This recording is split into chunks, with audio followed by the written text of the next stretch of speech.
I think we're pretty good. Then we can go ahead and get started. Alrighty. Alright.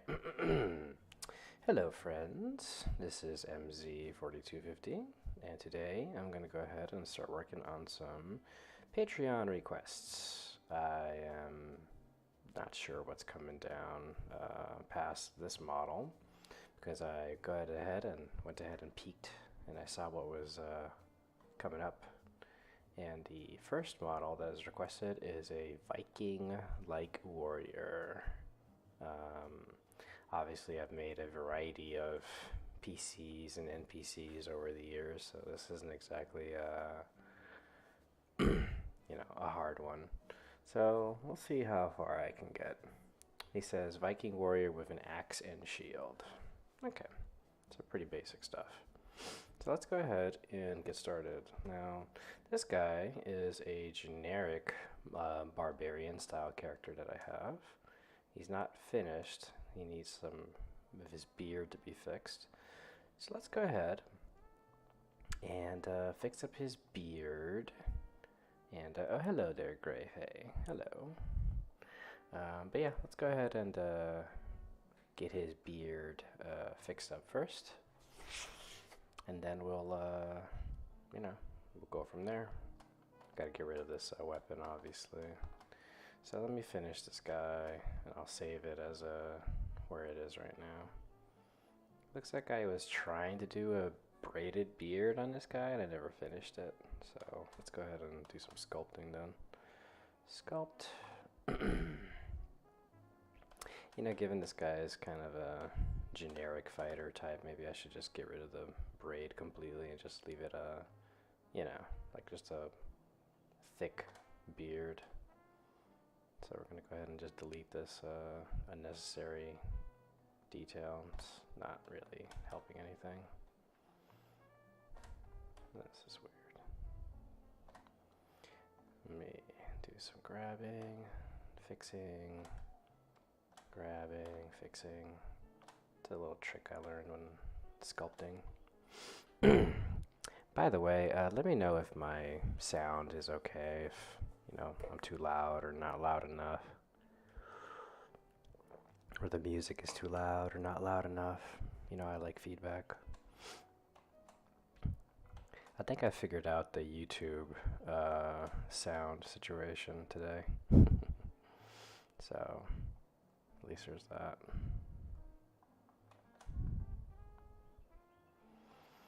Commence alien invasion. Hello, I am the alien. Hello there, the TDE. Hello. And that is a beard. It is. It's not the most impressive beard, but it's getting there. Just trying to make this a more generic, fluffy beard,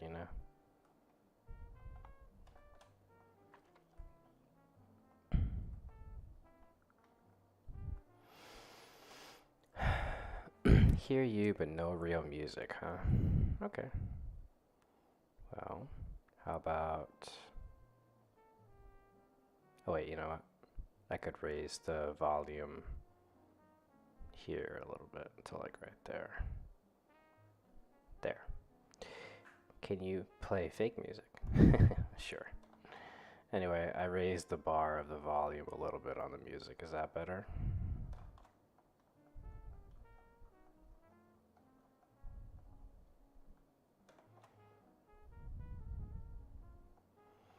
You let me know and I'll adjust further. But that did it. Yay! Cool. Or 3D sculpted music. Oh, crazy. Crazy girl, crazy.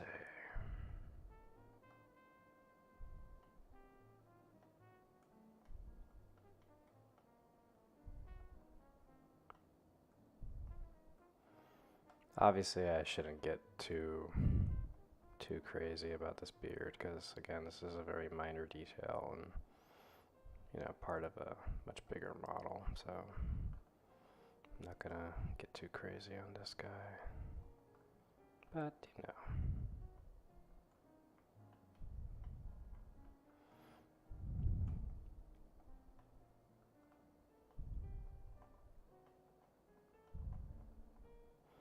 My money don't wiggle wiggle, it folds.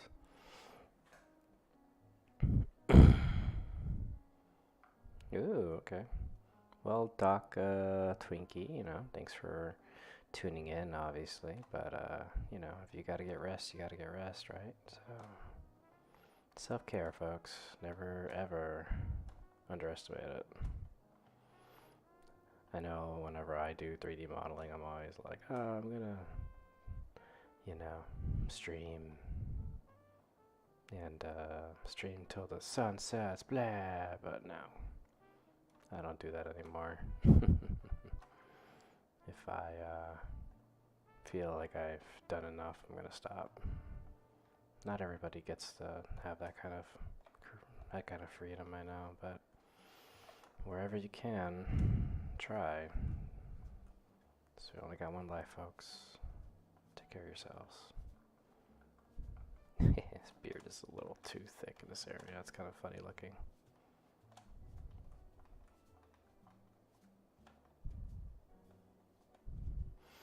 Only about 30 minutes to watch, but I gotta say thanks for enabling me to provide great minis for me and my D&D team. Hey, no problem, friend. Appreciate it.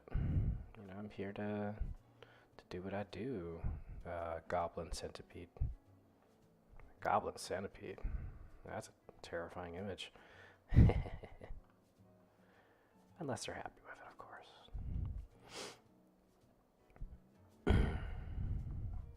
That's a little better. Just gonna thicken his beard a little bit more, and then we'll move on. Because I know Vikings, they have, what do you call it? They have, like, specific kinds of helmets and stuff. And I know it's not the corny, horned helmet that we all seen. I know that's nonsense. So we'll go ahead and look up some Viking helmets. Oh, I got a question here. Where did you get the model from? Where did you get the model from that you're now the barber for? Or is that one of your previous models? Okay. This is one of my previous models. I never finished it. It's a barbarian, like very generic barbarian model. And yeah, I made this guy a long time ago. And I never really finished it. I've used bits of it for other models. Like I kind of turned him into a Goliath at one point, which was pretty easy because they're just bald. But yeah, no, I made this guy a long time ago, but this is mine. It's all me. Now the barber for it's kind of funny. Anyway, I think that's pretty good. That's a very healthy looking thick beard, but obviously, we're good. Just joined your Patreon. Only had a printer for about 2 weeks. Much to learn. A Great Goblin, the minis have been great. Hey, no problem. Duck Twinkie, it takes practice, man. It takes a lot of practice, a lot of time, but you'll get there. Make sure you join the Discord if you haven't already, because there's a lot of people there that have a lot of experience on 3D modeling and stuff, and they can definitely hook you up. Not 3D modeling, 3D printing. Looks like one of my patients last night when I said no narcotics. Okay, well that's okay. I don't know what to say about that. Anyway, alright, so now that we're done with this guy, let me go ahead and save him for now. Save. And I will probably revisit this guy later. But we're going to go ahead and turn this guy now into a Viking. So let's go ahead and save as... What would Vikings be considered? I mean, I guess just fighters, right? I guess kind of technically I guess the stereotype would be they're barbarians, right? Barbarian invaders and whatnot. I guess I'll just save him as barbarian. So let me go save as, and let's go with human barbarian. I made so many barbarians. Human barbarian 7, I guess. A lot of human barbarians. Alright, so let's go ahead and first we need to give him a helmet. So let's go ahead and give him a helmet. I don't know what kind of helmet I'm making. Alright, well, let's go ahead and look it up real quickly. So, we are going to make a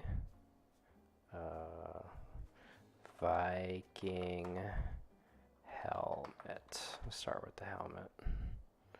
Images. Alright.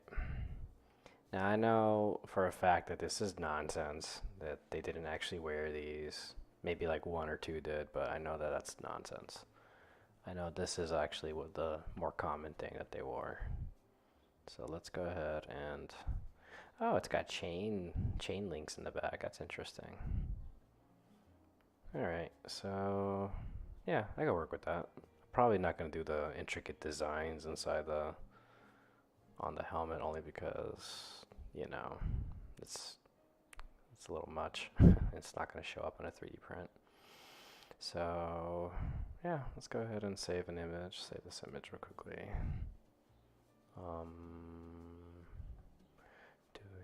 Berserker. Barbarians. Human barbarian. And then just, oh, it's a web file. I hate web files. You can never save them. So stupid. Well, there you go. That's even better image. Save image as. There you go. Darklings. Patreon files. Adventurers, barbarians, human barbarians. Alright. And helmet image. Okay. Anyway, let's go ahead and... Doesn't have to be a stereotype. He might want to train a dragon. He might want to train a dragon. That's funny. Well, he didn't give me any specifics on what his preferences were, so this is gonna be you know, dealer's choice, if you will.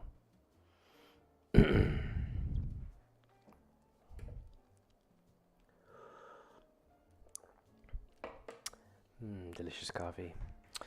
Alright, so let's go ahead and make this helmet happen. Might have to get rid of this guy's impressive hair.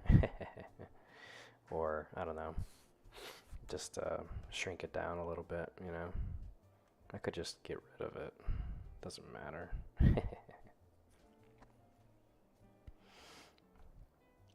I like the little hair leftovers on this guy.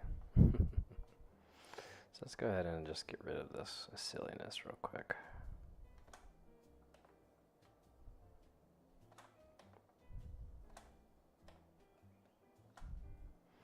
Okay. Yeah, you know, he kind of looks like Kratos. Didn't mean to do that, but all right. Let's build this helmet.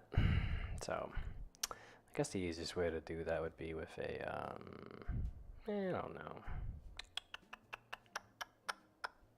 A cylinder. Cylinder would probably be the easiest way to do it. Let's go 12. 12. Go for 12. Alrighty. So, for those of you who have worn helmets before, like moi, because I've served in our nation's army for 21 years, you know, helmets are not perfectly round. They're supposed to fit around your head, right? So let's go and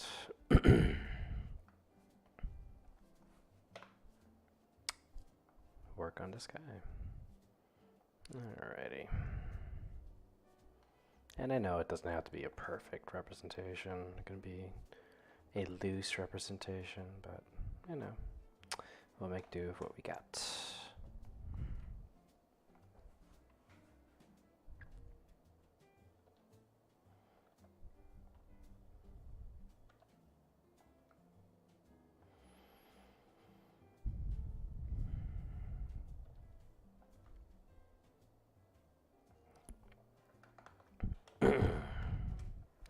Now, maybe I should do a background image just to, like, you know, get the right proportions down. To do that, you press letter N, You scroll down to background images and get rid of that. Add new image, open helmet image. No, it's all the way down there.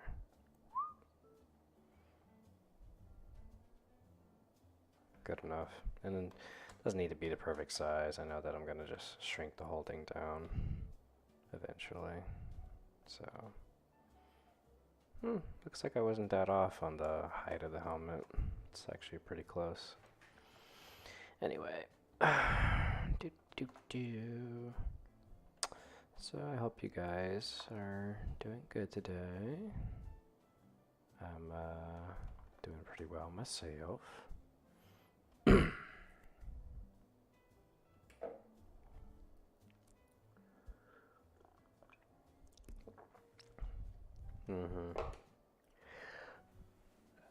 Kubikai, thanks for sharing that.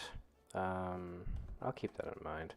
But honestly, if I really need an image, usually there is an alternative, you know, pretty much like right there, just under it, whenever you do a search. And you know what, if I really, really need a specific image, I'll just, use the snipping tool and just take a snippety snip myself, So, it's fine. But still, that is a useful resource. Maybe somebody else might want to use that, so it's cool. So, thank you for sharing, regardless. Alright, so, let's go ahead and continue. These chain links are... Those chain links are interesting. I'm wondering if I should maybe sculpt that or something, but we'll see. For now, I'm going to treat this like, when the time comes, I'm going to treat it like hair, so. Okay, so.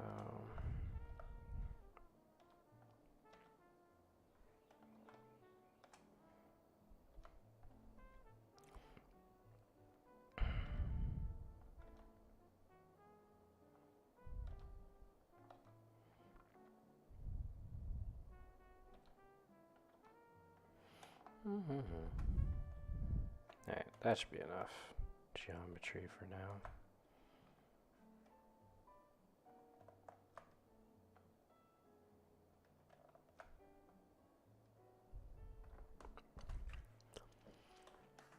Okay, now let's do the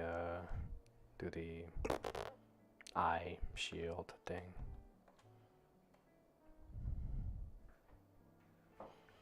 Now there's two ways I could do that. I could do an extrusion, or I could do a separate object and attach it. I'll just do extrusion, just to keep it simple. Alright. It's probably time to start doing the mirror functions. So let me split this guy in half perfectly. Like so. Kind of nice that the majority of the model is already made, and I just gotta add the little accessories to make him look like a Viking. But you do something for 8 years, you make 4,000 plus models. It's kinda only natural that I would have a nice, big, healthy collection that I can grab from if I need to. I'd say it's like 50% is the amount of models that I create that are fresh, and then the other 50% are models that I can take from little bits and pieces and stuff. It's nice. Okay, so before I do the eye shield, I should also consider the geometry that's going to be inside his helmet. So let me, like the little, metal bands that go from top to bottom. Let's see if I can cut straight down this thing.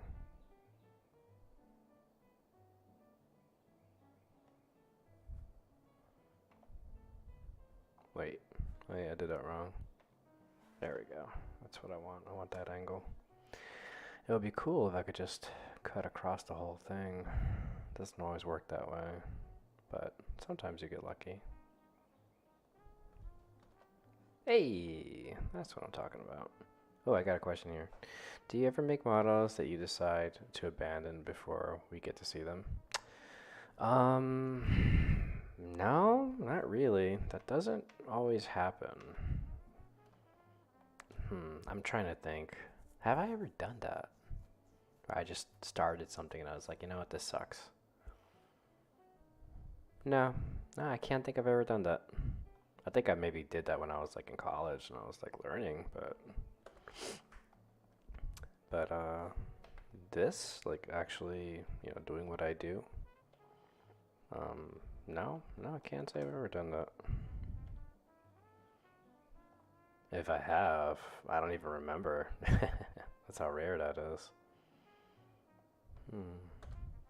Yeah, that's a good question. That makes me wonder now. Like, did I ever rage quit? Did I ever was like, you know what, this is stupid, I'm stopping? Hmm. To be honest with you, the furthest I think I've ever gotten to something like that would not be in the modeling stage. It would be in like you know, it would be in the idea forming stage, Like if I get a request or something and I don't like it. Oh, hey, I got a viewer on YouTube. Woo! Viewer on YouTube. Hello there, viewer. Thank you for joining. For those of you who don't know, I have a YouTube channel as well, but that I've basically neglected for years. And I only recently um, restarted it because it was like, I don't know, I just felt like it was something I should probably do, right? So, hello there, one viewer. Yeah, I just always.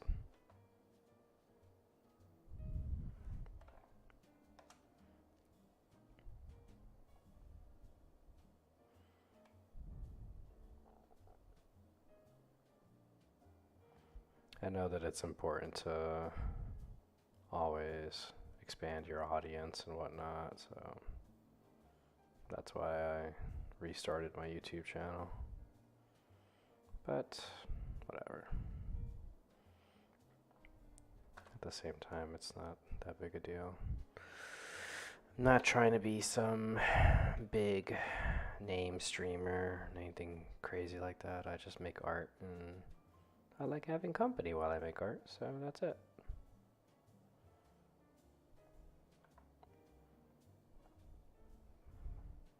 Plus, my Patreon's big enough that I don't really need to stress about that kind of stuff.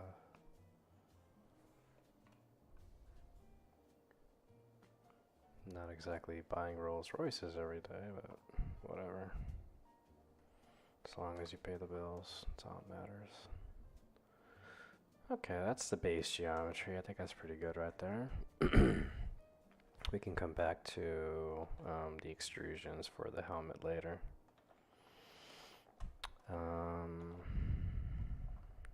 Okay, that's pretty good. Now let's work on this headpiece. So let's go ahead and do that. How do I want to do this? There's so many ways to do it. You just grab and go, How do I want to do this?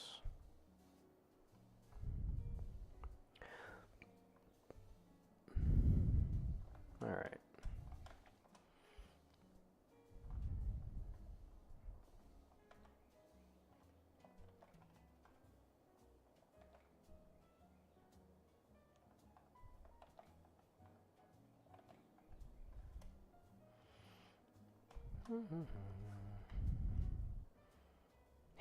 Oh, I lost my one viewer on YouTube.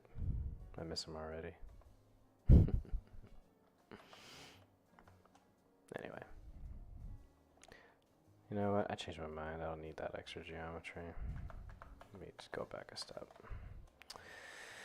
Alright, so let's go and... Yeah, I guess we'll just build off of this. We'll just go from there.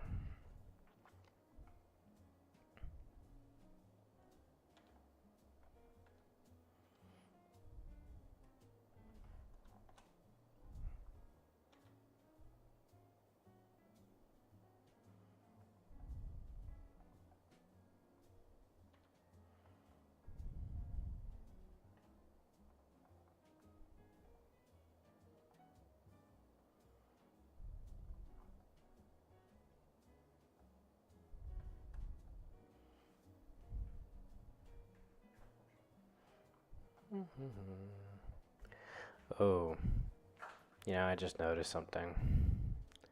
It's kind of it's a minor mess up. This helmet, I just realized that there's a break right here in this metal bit right here.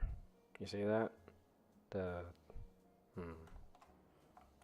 minor inconvenience. But glad I caught that.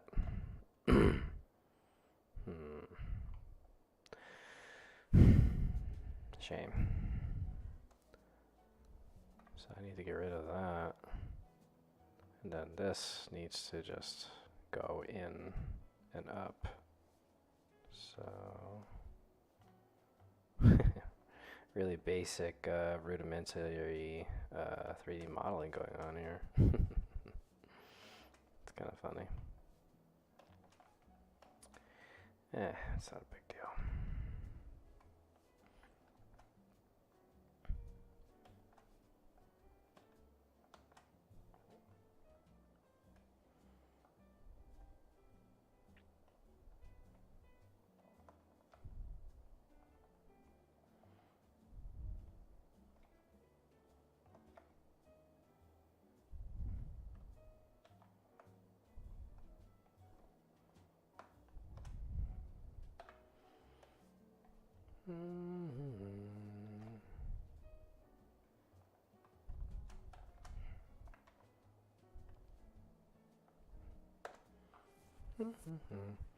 What the numbers 4250 stand for in your name?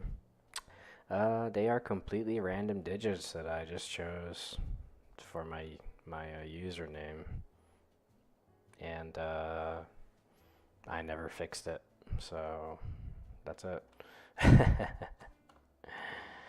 Yeah, they're literally just random usernames. Just random numbers. It's really funny. It's like when I set up my Patreon or my Reddit account. Was it my Reddit account? I think it was my Reddit account. Yeah. And I was just like, 4250, whatever. And then just kept using it for everything. And well, by the time Patreon was set up, I was like, well, people recognize me through that on Reddit, so I might as well just stick with it, right? So that's it.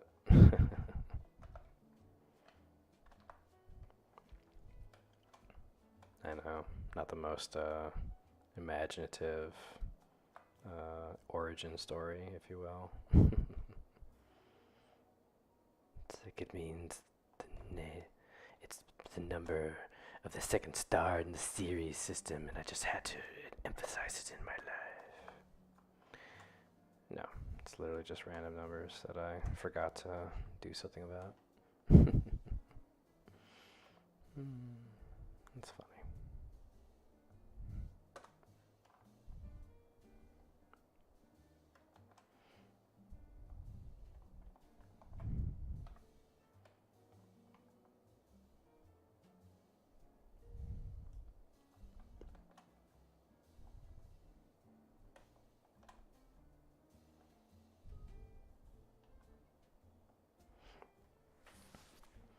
Alright.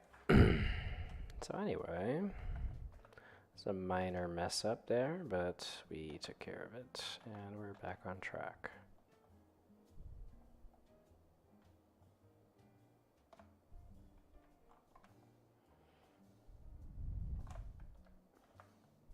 But yeah, hope that answers your question there, Kubakai. Not the most imaginative origin story, I know. Alright, let's get back to it. So, now that we got the base geometry of the helmet done, let's go ahead and double check our proportions, which look fine. Now let's go and make that helmet bit.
Okay, so this needs to. Alright, so let's go ahead and select normal. And this needs to go down to that angle, and then inward, then downward. Then this needs to go upward at an angle. Also, I should not stress too much about this being exactly like the helmet that's in the artwork, because it's not that serious of a thing.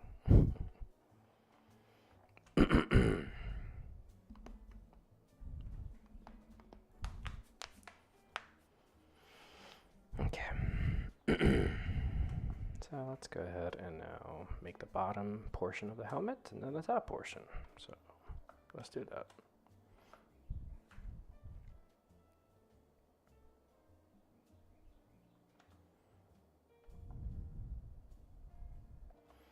It's best to do the minimal amount of geometry as possible until you get it just right. And then you can start adding the details. It's kind of the golden rule for pretty much everything in art, whether you're making a painting or a sculpture, you know. Master the proportions first. Make sure everything looks just right. Once proportions are done, then you're good to go.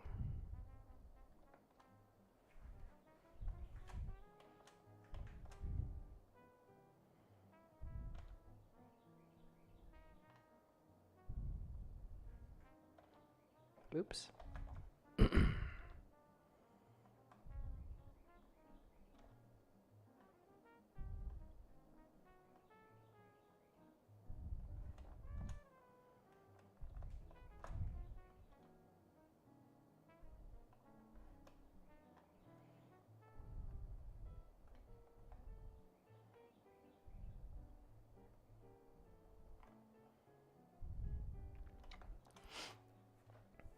Also, I shouldn't get too crazy on the details also, because I still gotta fit this thing on this guy's head too, so I might need to make even more changes. So, yeah. Get the basics done first and then worry about the other stuff later.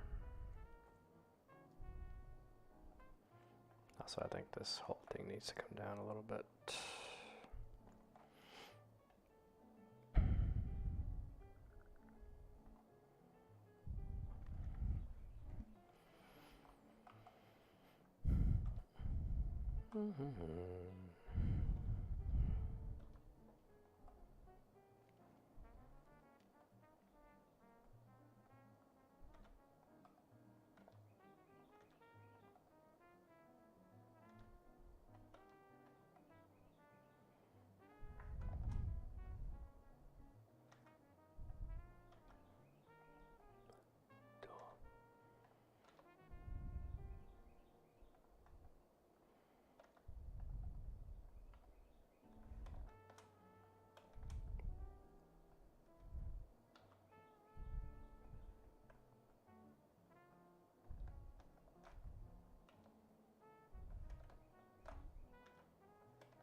Alright, not too bad.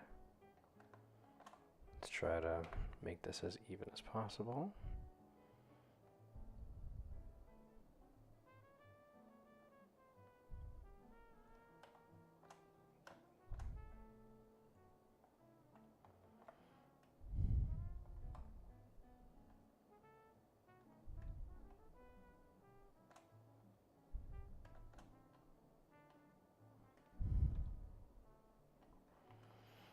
Alright, not too bad.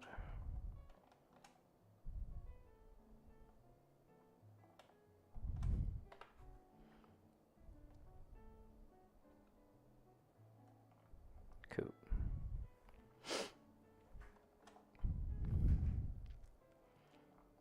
Alright, let's go ahead and we're gonna have to fix the proportions now before we go any further. Okay, so it looks like I went too high up with this part, so let me bring it down.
Alright, pretty close.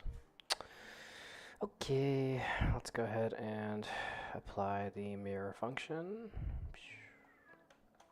Now let's link these guys. Mesh, edges, bridges, loops.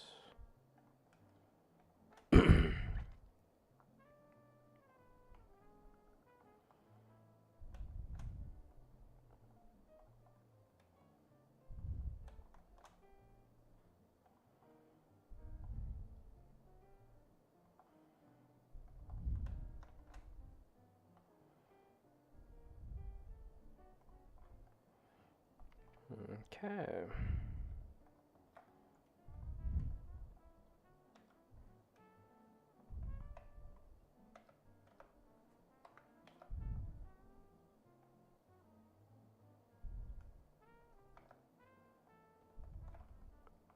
Not too shabby.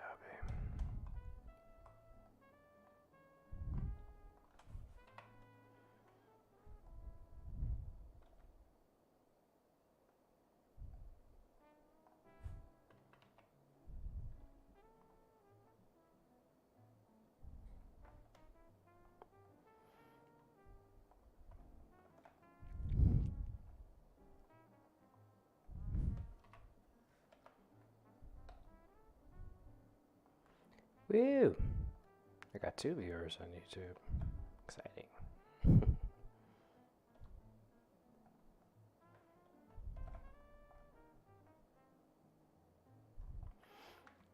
Alright, that is the most basic shape of this helmet. So, we're not going to go any further. We're going to make sure that it fits on the guy's head first.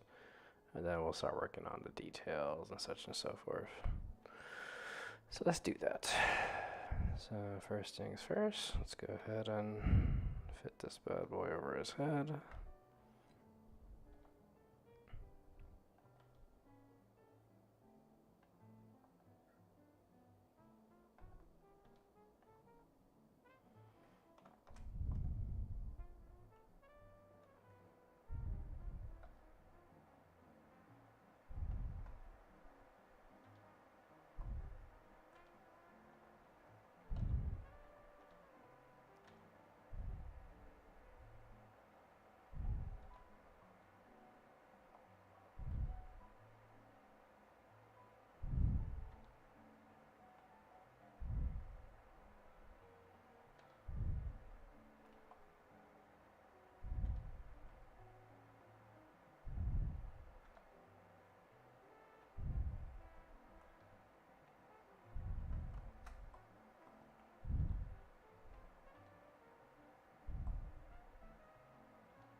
Okay.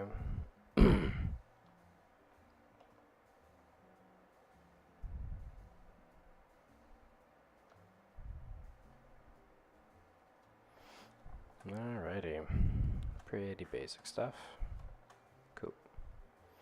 Let's go ahead and now fix the helmet so that it fits around his head. And also fix his head a little too. Well, I do have to angle it a little more downward.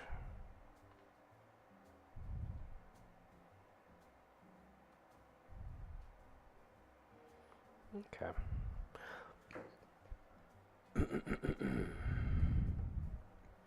Is the self-intersecting geometry something you need to worry about in Blender, or does the software take care of that for you? When I export this thing as a STL file, the slicing programs, they take care of that for you. So there's no issues on intersecting geometry. If there was issues with intersecting geometry, that would suck. This would become an impossible craft. Anyway.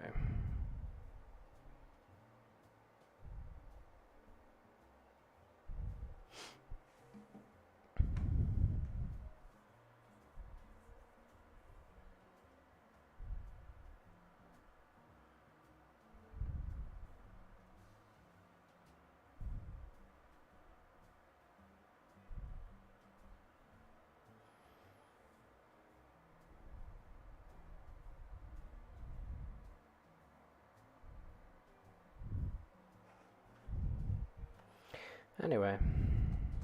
Alright, let's go ahead and work on this guy's helmet a little bit more. Okay, so now that we know what's up, let's make this area, all of this, a little bit wider. So I'm going to bring up the geometry, this area a little bit, to 2.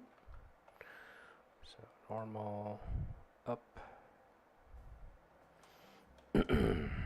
Okay, then his ears, they need to come in. So basically I need to make it look like, I don't know, like it's kind of, his ears are kind of, well, I should also probably widen his helmet some. Let's go ahead and do all that too. Now, I'm not going to widen his visor though. I'll leave that alone. And once again, this is why I had such a minimal amount of geometry to work with, because I knew that I would have to make changes.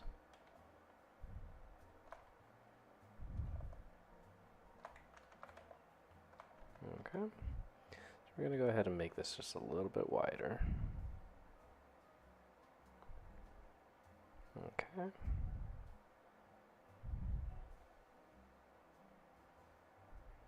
That's better. Yeah, I figured it was a little too narrow. Alright. Now let me go ahead and sculpt mode. And I'm just going to push in his ears a little bit. Just a little smidge. You know, because it's under the helmet, right? So it's going to be pushed in a little. Okay, next, it's a pretty good looking Viking helmet. Let's go ahead and now make it look, you know, more detailed, refined, tighter. So let's do that.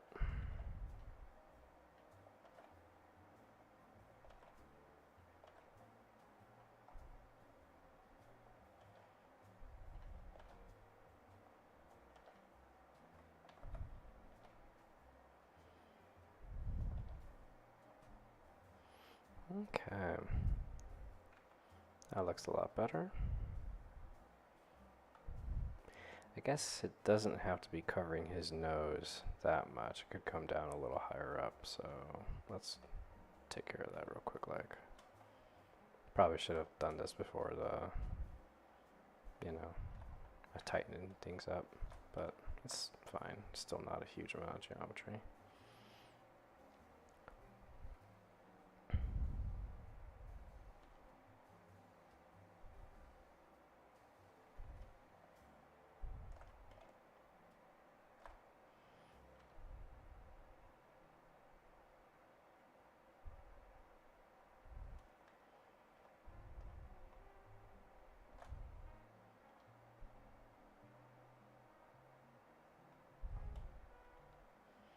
That looks a lot better.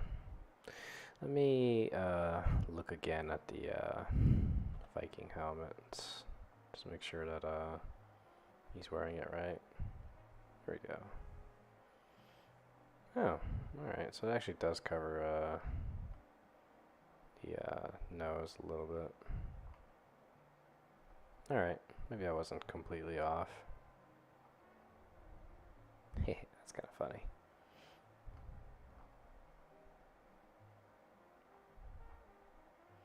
Cool. Okay. So, let's go ahead and continue, shall we? Yeah, that actually looks pretty good. Alrighty, so we're not done yet, obviously. Let's go ahead and do the intersecting, not intersecting, the little plates that engross his helmet. So let's do that real quickly. We'll do this one first.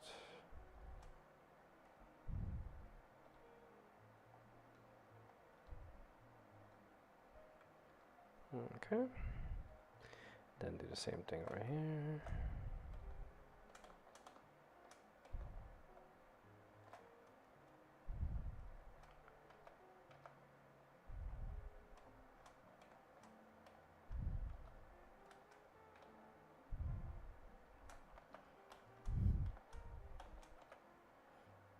And then if I want to get real crazy, I could probably sculpt in some, you know, bolts and stuff, but yeah. We'll see how I feel when I get to that point. Alright, that's that. Got a little bit of a minor geometric mess up right here. Let's go ahead and I just need this geometry. Right?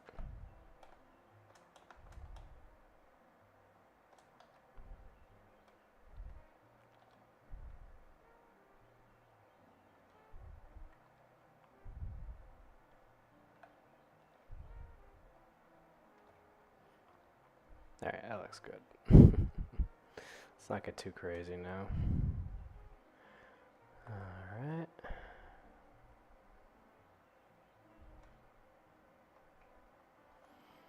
Okay. Nice. Very nice.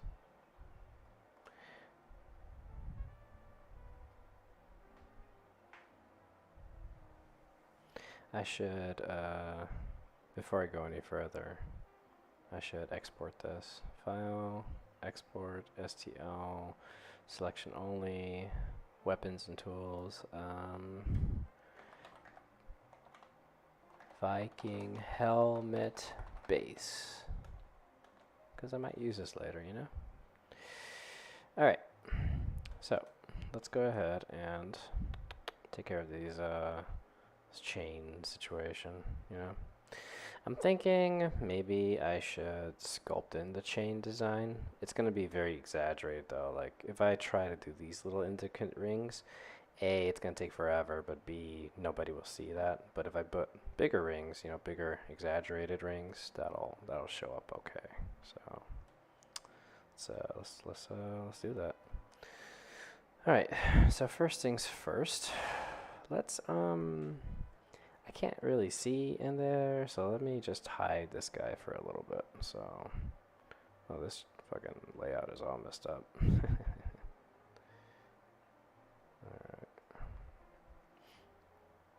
I don't know what's going on here. There it is. Like, where's the selection thing? Alright, so let me hide the body. Where is it? Oh, that's the skeleton. I am very confused. There you go. I don't need you either. And that should be enough for now. Alright. So this medium-sized creature marker's gotta go too. Okay, so I'm bringing in all of this geometry because I can tell just by experience that this is a little too, it's a little too thin, you know? And when it's time to sculpt this thing, it's going to be really hard to get it in there, right? So let's go ahead and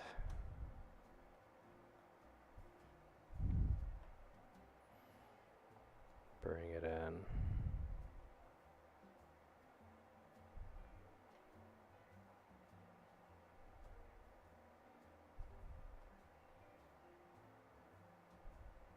Okay, that should be thick enough to show up on FDM slicers. All right, now that that's done, let's bring back that that body. Forgot that there was an armature in here that controls the guy's body. It's kind of funny. Anyway, all right.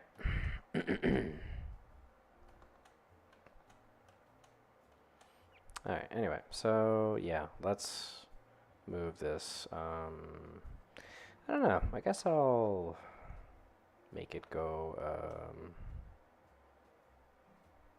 I don't know. I guess it should go over his collar, right? I mean, it's got to protect his neck. It'd be uncomfortable to have it under his clothing, so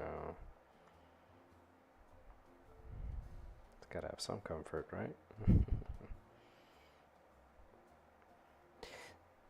The unfortunate thing about doing this, though, is that because I'm altering the geometry so significantly, that means that I am going to be, I'm not going to be able to use a mirror function when I am sculpting in the chain details, you know? So that's going to be unfortunate, but sacrifices must be made, and that's just how it is.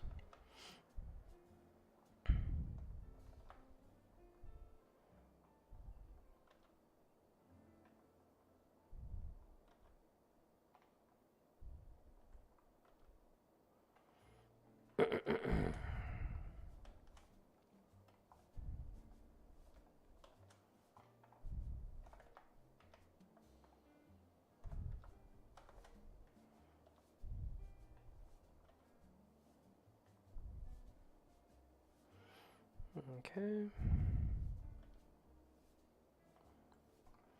Alright, that looks pretty good. Now what we're going to do is we're going to go ahead and thin out this portion, only because it's got to at least look like it's a fabric-y thing, right? Let's bring this up, then bring it out.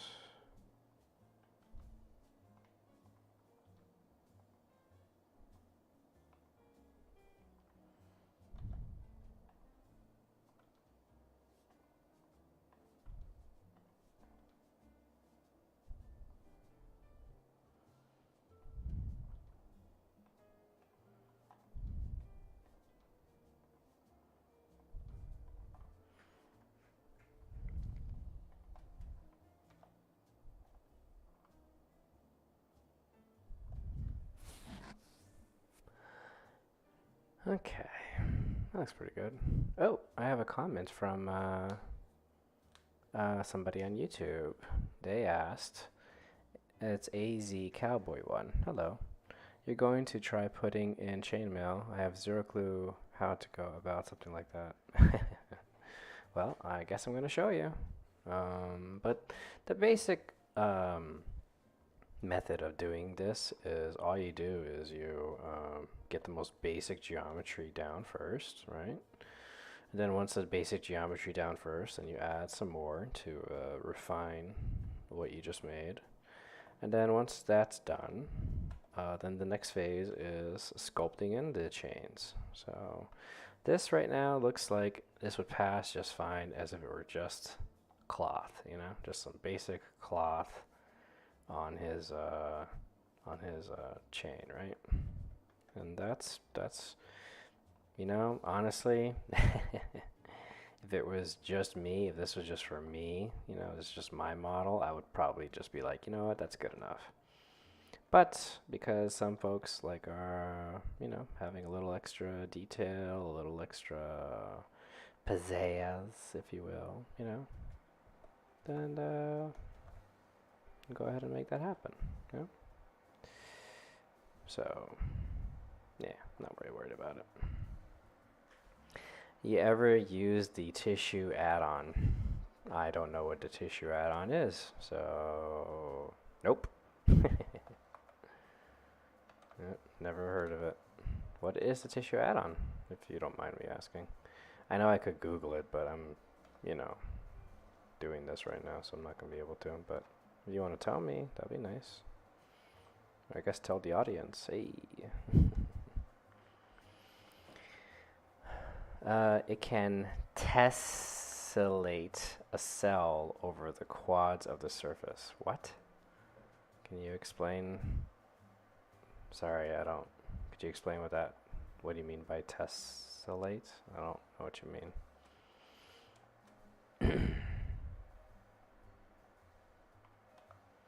Let me go ahead and push in his ears just a little bit more.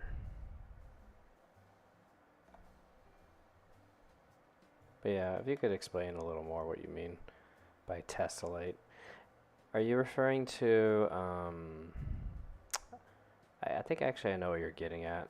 Are you talking about texture mapping? Like you just sculpt in the texture of the chainmail and then, because that's actually not a bad idea.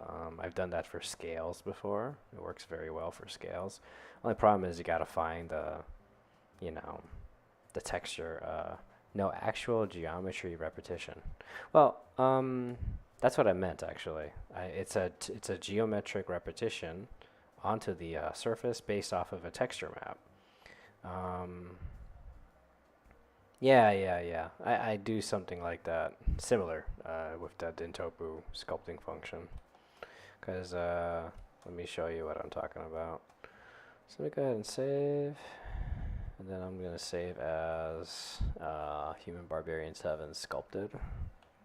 It'd be funny if it was literally just the helmet that I sculpt on. Did I just spell sculpted wrong? That's so weird. Oh my god, sculpted. What's wrong with me? It's 12 years of Catholic school, folks. Anyway, no, I'm kidding. I love my Catholic upbringing. Anyway,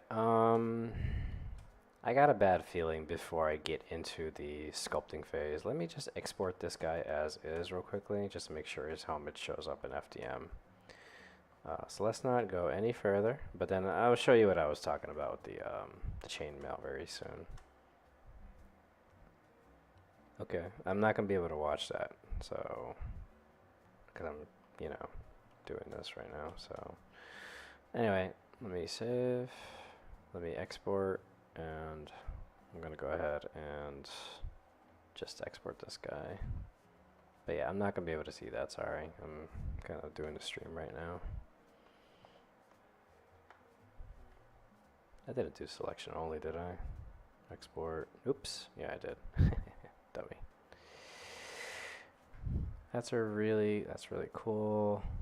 Like replicates a small 3D thing lots of times along a 2D surface, so it looks like it's all woven in 3D. Yeah, I think I know what you're talking about, but again, let me go ahead and do this first. Oh, I should check this guy's size too, actually, like his actual height, because I want to make sure he's, you know, the right height for a miniature.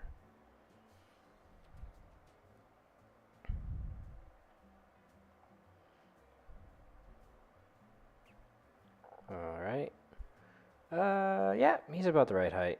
This is the 28mm basic human file that I made a long time ago. It's like the size of like a very tall person, but it works for this barbarian dude, because barbarians are tall, right?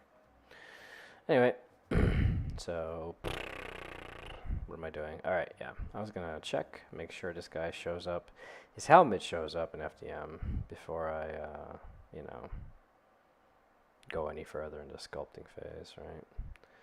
So, adventurers, barbarians, human barbarian 7. Here you are. Maybe I should run him real quickly. Windows Builder real fast. Again, I'm really glad I had this model that I never got around to.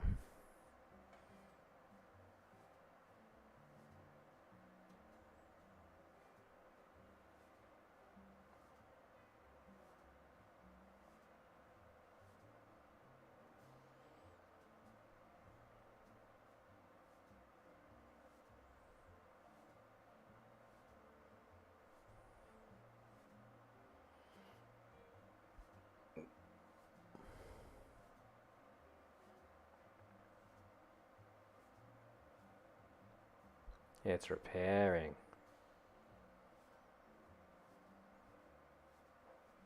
Alright, it is repaired. Save.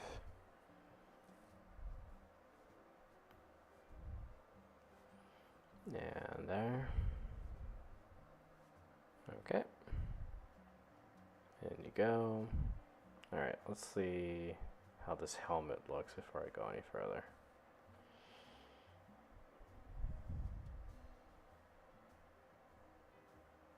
Okay. It looks like the helmet needs to be, the geometry needs to be brought in so that it actually shows up. So let's go ahead and fix that real fast.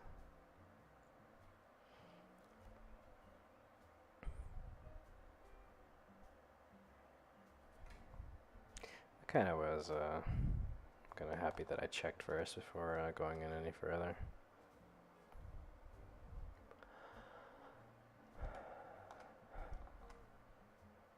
All right.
So, Francis Blenier, I saw the video on Tessellate. It looks pretty damn cool, I'm not gonna lie. I don't know how I'm gonna be able to use that now though, because I'm already deep in the process of making this thing, but I'll make sure to bookmark that, and you know, when I have my own private time, I'll you know, check it out and see what I can do. So thanks for sharing that. It looks really cool. It's a pretty cool process.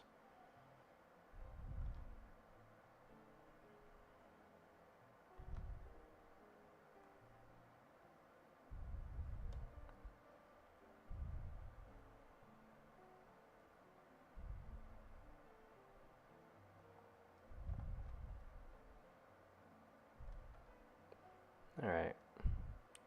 That should help it show up in the actual model.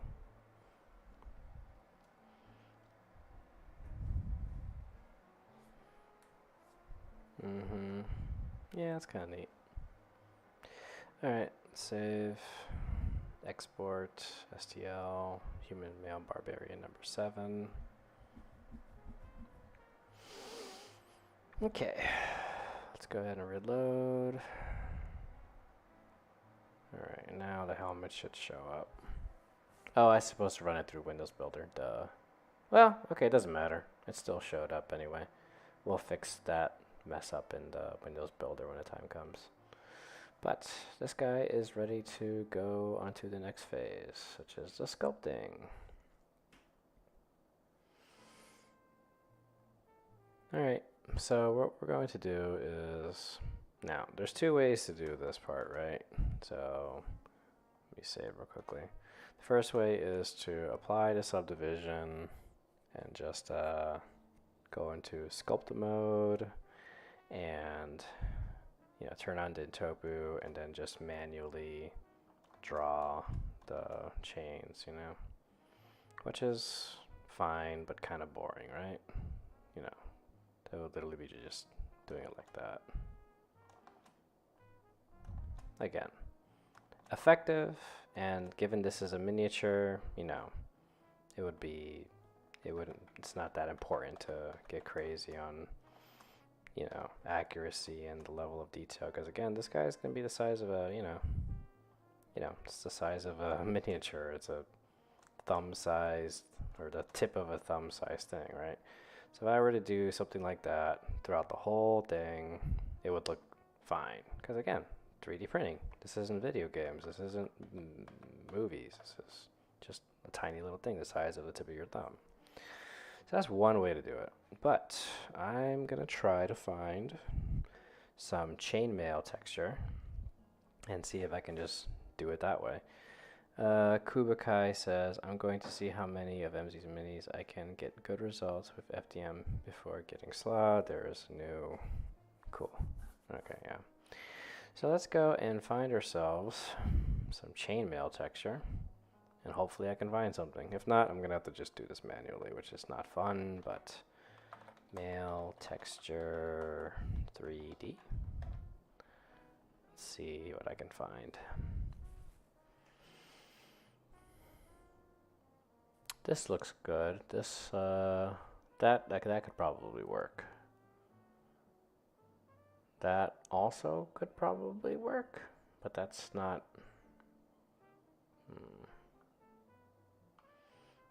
My 3D printer is a Prusa i3 MK3. It's pretty good. I also have a Prusa SL1 Speed, so I like Prusa, as you can tell.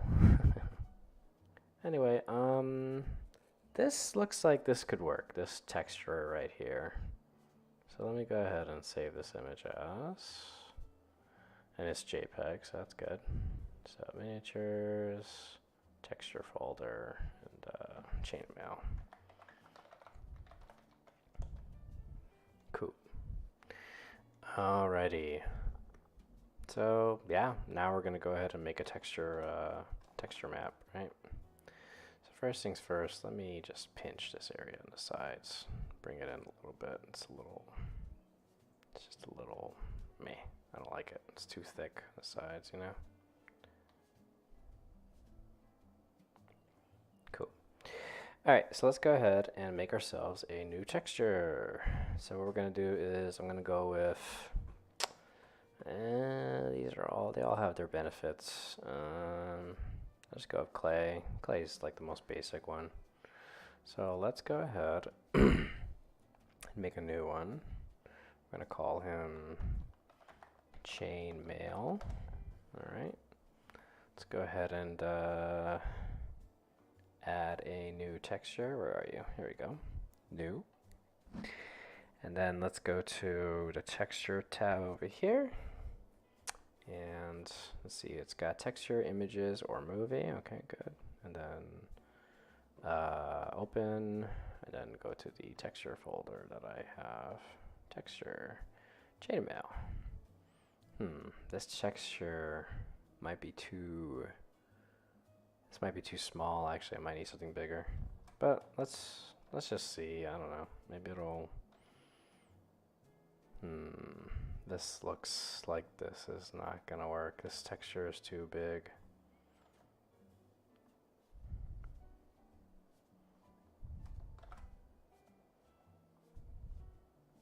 I might need to get that other image, the one where it was a little more, you know, smaller.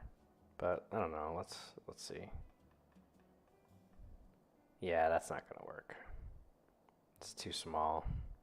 It's too small even for the images and the artwork. All right, let's go back. So that is too small, or too big, I guess. So let's go with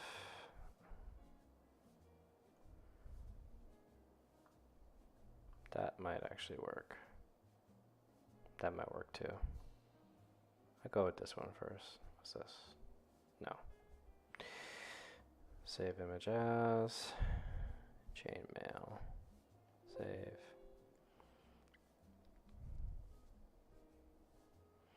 Yeah, they are expensive, but you know, the reason for that is because they are really, really good machines. This is also not helping. Well, that's a little better.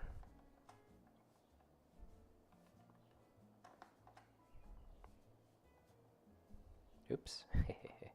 So that's a little better, but not by much. It's still too big. I need a smaller image. Let's see. Machine consistency usually or awesome customer service. Yeah, I mean it's pretty great. Brush mapping.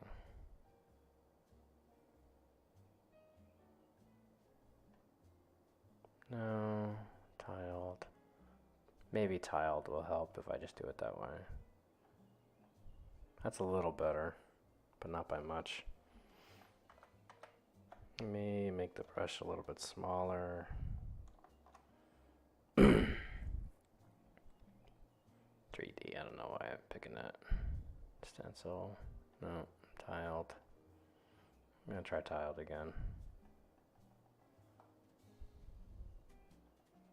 Yeah, this is not working. I need a smaller image. So let me go back to area plane. And then what I'm gonna do is,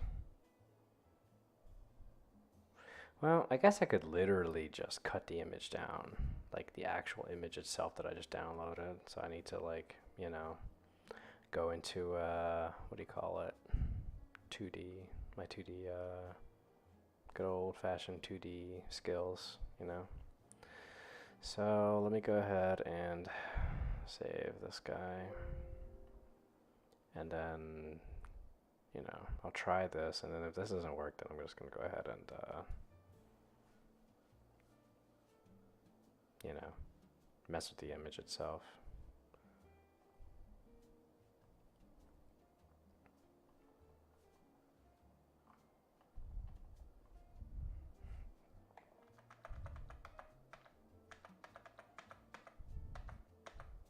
Also, it doesn't help that the Dintopu is not working right. Alright. I'm having a hard time figuring this out. Why does it work so well with scales, but doesn't work so well with this?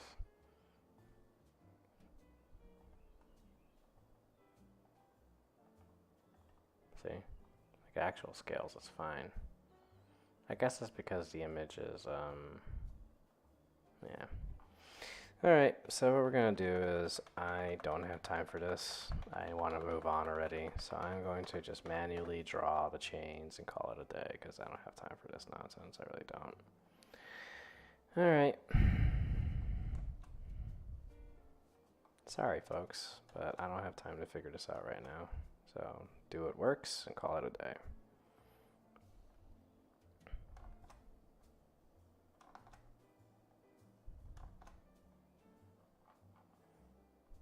Yep, that's fine. About modeling, how are overlapping meshes handled in Prusa and Chitabox? I don't know how Chitabox works. I never used it, so I couldn't tell you, but Prusa doesn't care. As long as the geometry is, you know, in there, it's just going to handle it the way any other good slicer handles it. Yeah, I prefer to not have Chitterbox in my computer. I just really don't trust Chinese spyware. That's basically all it is.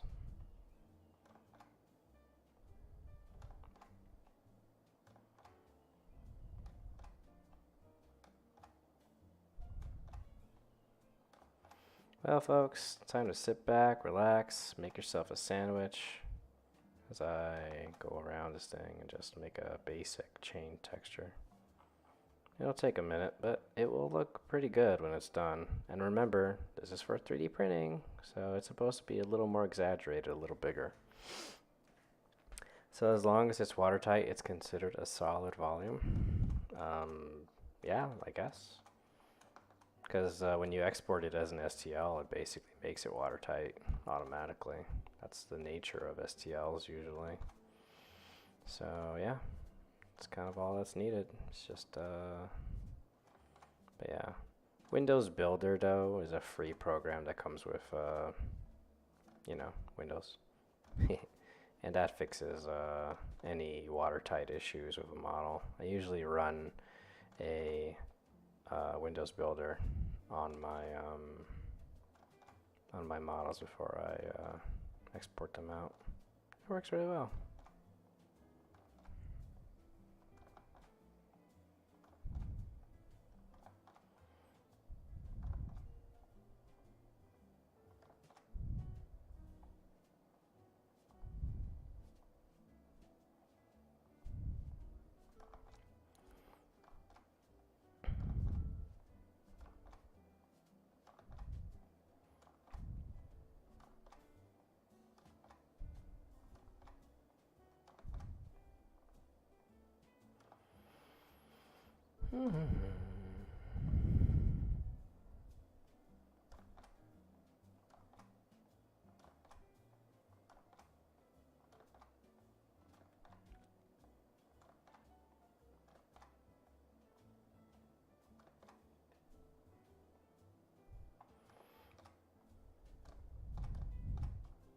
Mm-hmm. Nothing wrong with hand drawing things sometimes, you know? I know that there's tricks to speeding things up, which is why scales have gotten really easy for me in fur. But unfortunately, I couldn't find an image quick enough to, you know, get,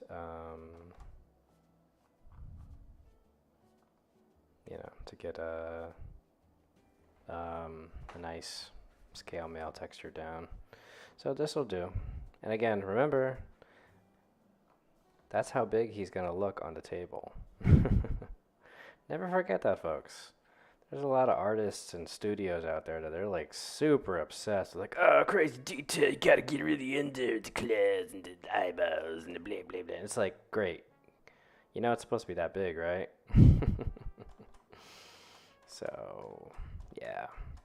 I am a firm believer that a lot of those studios and artists out there that go all out with these crazy renders don't even own 3D printers. And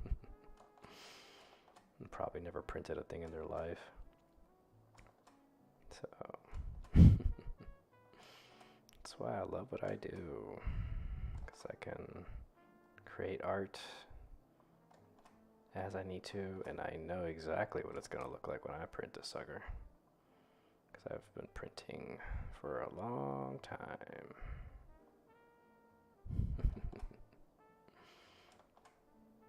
Sorry, I'm going to get a little mean when I bring that up.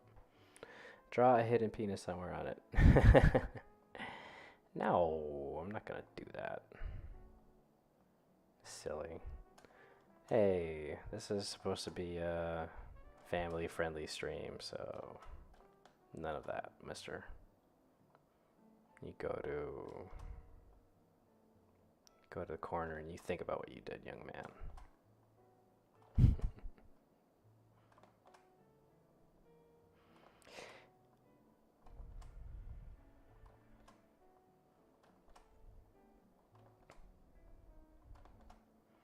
Although that would be really funny, I'm not gonna lie. But hey, this is a family-friendly stream, mister. So, No hidden phalluses. Sorry. But that is kind of funny.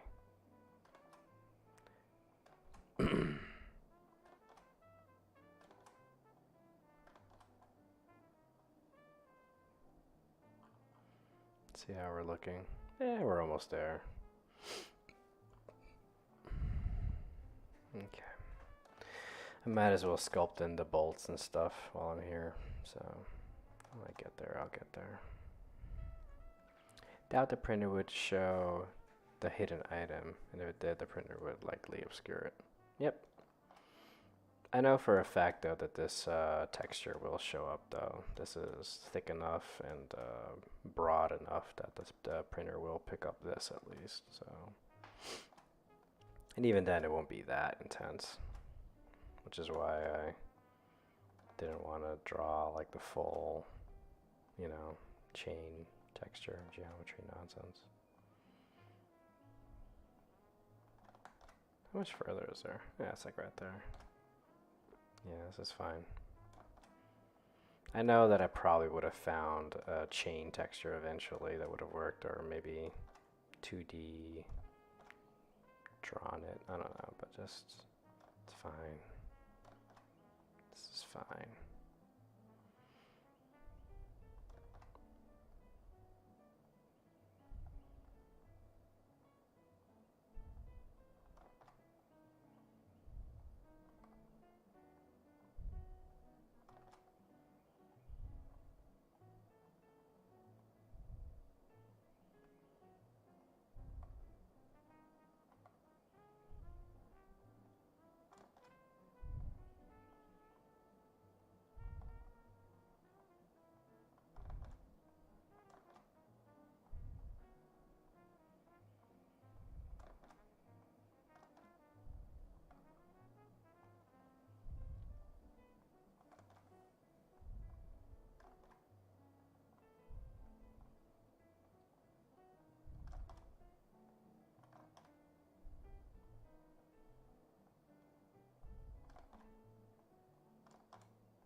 Alright.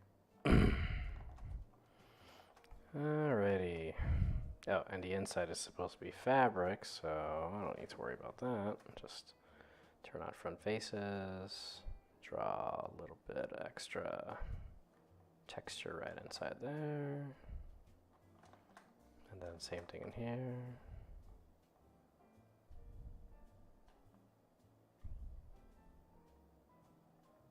That should do it. That should do it. Okay, we got ourselves a helmet.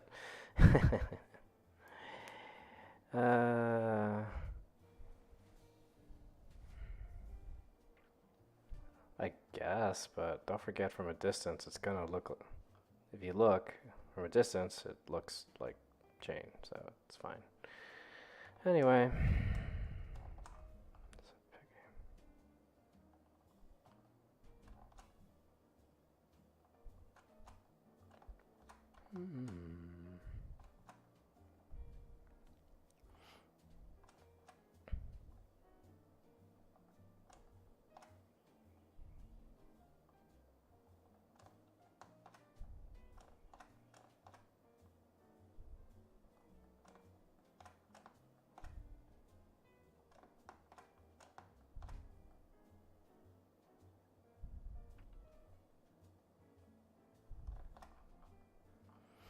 Alrighty.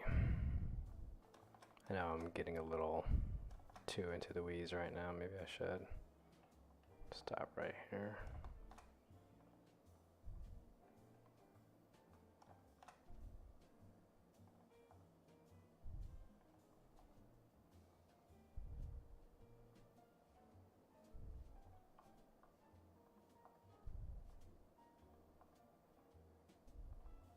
that's enough. That is more than enough detail for this kind of situation. Although I guess I'll add the little bolt thing right there. Little bolt. Okay, that's for the helmet. And then the patron said he wanted him holding an axe and also a shield, a wooden shield. So let's go ahead and get rid of this guy. Let's bring in the axe. Let's get a standard one-sided axe. And let's see how many weapons and tools. Okay, I've made a lot of axes over the years. Let's see here. Lots of great axes. Not a lot of battle axes. Oh well. Here we go. Battle axe. I guess I only got 2, huh? Alright. Let's see what these look like. How long is the current list of patron requests? Yeah, it's about 700, give or take. This is... Hey, love. Good morning. Good morning. I love you. And me too. Oh, hugs. Hey, we make 6 years tomorrow, baby. Yeah. Well, 11 years in total, but... Anyway. Did you sleep okay? Yes. Cool. I'm making a Viking. Grr. He's a very, very Viking person. He looks it. Yeah. But, no horns, because that's not what they were. That's not what they actually held. Anyway, but yeah. I'd offer to top up your coffee, but it looks pretty recently refreshed. I mean, honestly, if you there's like a little bit left in the pot, would you be willing to Yeah, of course. Thanks. Thanks, baby. You're welcome. I love you. You take care of me.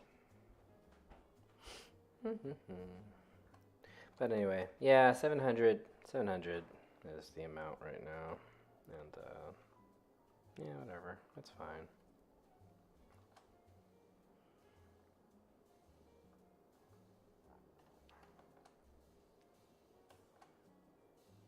So yeah, this looks like a pretty basic battle axe. You know, the hooked kind of battle axe that they used back in the day.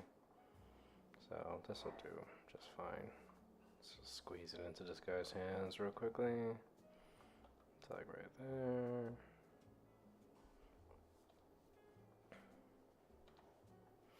Also, his fingers are kind of, they're probably thick enough. I was going to beef them up a little bit.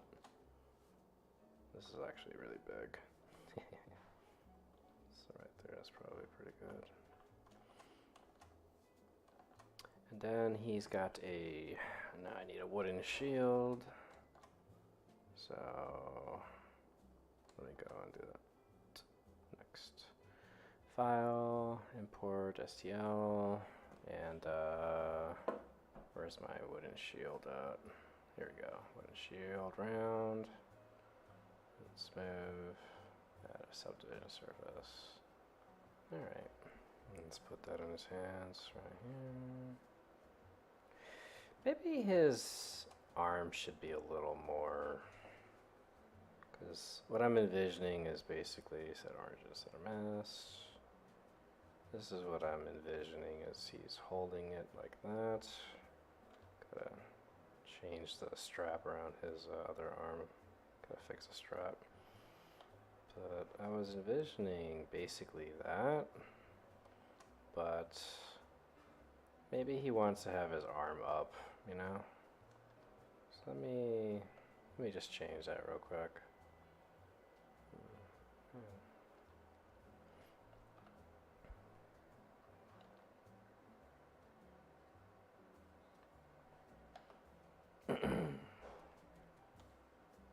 I mean, he's got a shield, he's gonna be holding it, right? So, might as well do that. So, yeah. By the way that Vikings use the shields in combat is pretty interesting. If you get a chance, check out the videos of people using shield and sword combat the way that Vikings used to do it. It's pretty intense. It's like the shields weren't just for blocking blows; they were actually used to divert, attacks. That's pretty neat. Also, I just noticed that this guy's arms, they got a little warped during the rigging phase, and his forearms are a little smaller than they should be. It's kind of funny how that happened. I don't even know how that happened, but it did. So I'm gonna have to extend his forearms a smidge. That was weird. Anyway. You know what? Honestly, I wouldn't mind beefing him up a little more. Why not, right? So, make his upper body a little bit beefier. Hey, Boo. Oh, thank you so much. Anyway. So, good luck with what you do today, baby. If you need a hand with something, just let me know. I can always pause the stream. Will do. Okay.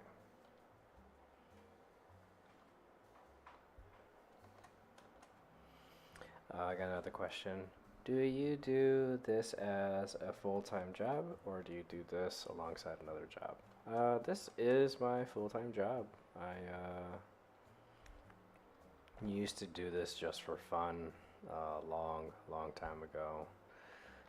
But eventually the Patreon that I set up got so big that keeping the old office job just didn't really make sense anymore. So I quit my job and started doing this full time, and it's been pretty great. Yeah. And it's not that there was anything ever wrong with my previous job either. So it was a very calm, very quiet, government job here in the U.S. Working for,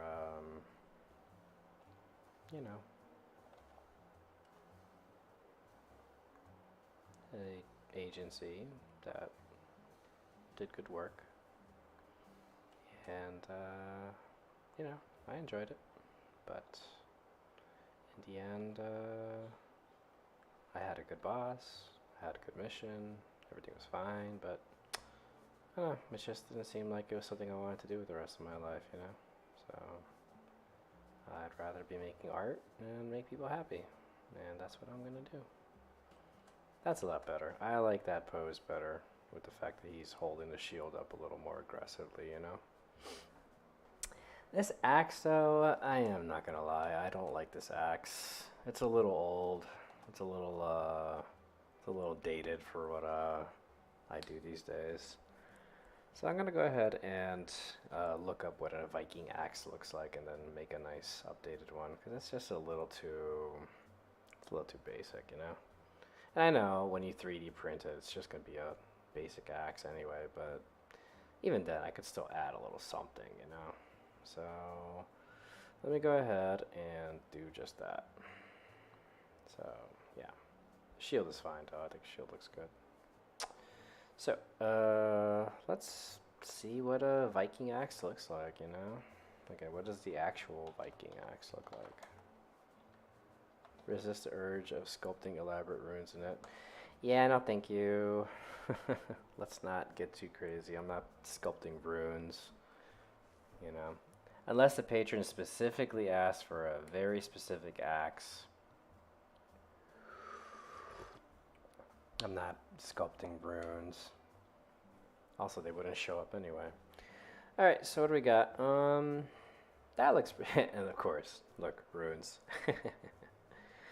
Anyway, that is definitely what I was envisioning, Viking axe, something like that.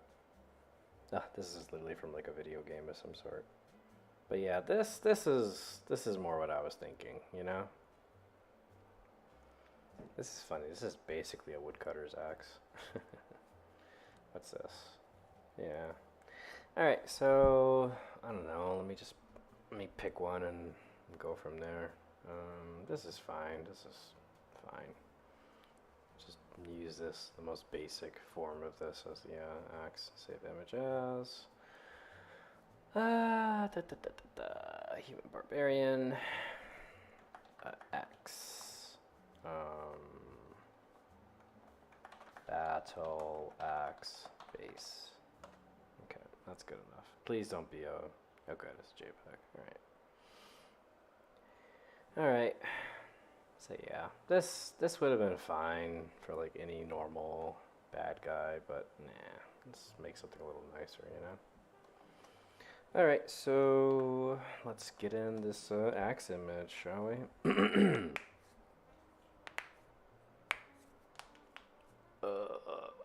Sorry, cracking my knuckles. Feels good. Alright, let's go. So let me get rid of this. Add image, and then, where is it? Battle axe base. It always shows up down there. I should have just, whatever, it's fine. Alright, that's pretty good. Okay, let's, you know what? Why don't we like actually get the size right? You know, like how big would this thing actually be? Be like right there, right? Maybe a little smaller. That should be good. Yeah, that's a pretty good size for an axe. All right, let's make an axe now.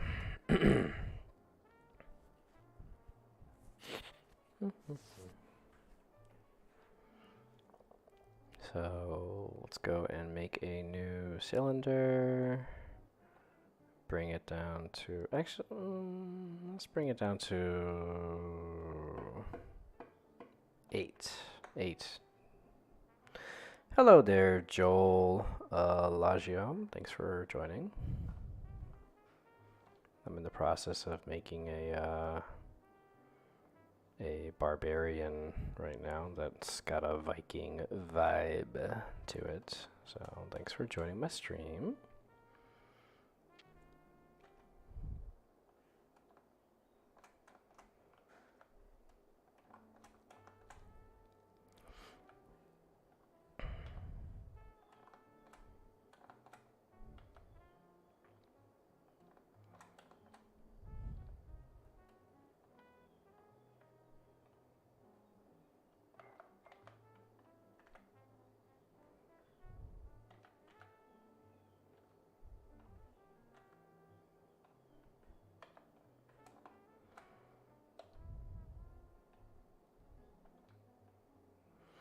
Hello there, Ender Dobby. Thank you for joining my stream as well. Look at this, having so much friendly company. It's nice.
Hey, I'm glad you do. You know, it's the Magic Milkman Volume 99. I love your username, by the way. But I mean, yeah, it's like, you know, yeah, I do this for my job now. Like, this is what I do professionally, right? But doesn't mean I can't enjoy it. Doesn't mean I can't sit back, relax, enjoy some nice music while I'm making some art, you know? It's a pretty chill experience. Nothing wrong with that. Nothing wrong with just relaxing, making some art, and just going with the flow.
Okay, that is a really, really basic, fundamentally normal axe.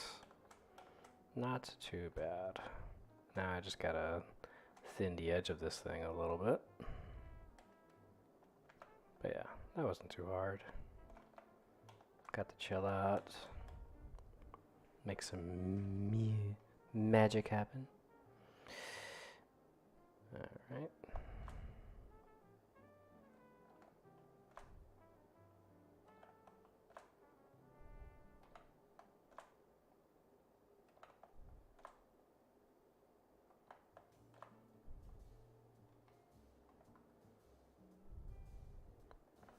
Not too bad.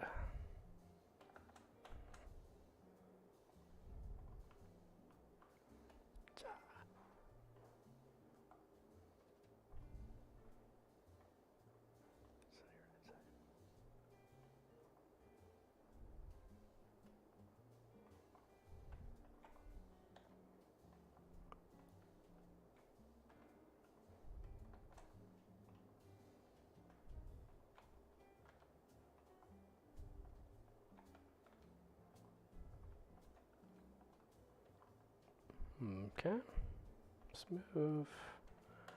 And let me add this little guy. Alright, not too shabby. Let's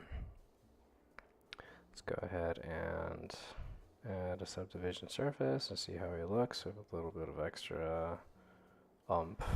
He looks okay. Let's go ahead and tighten this guy up a little bit. So go in there, subdivide.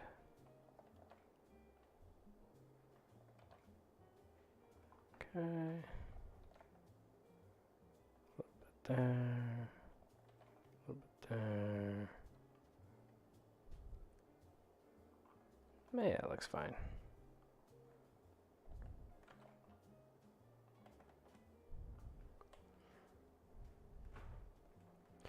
Cool.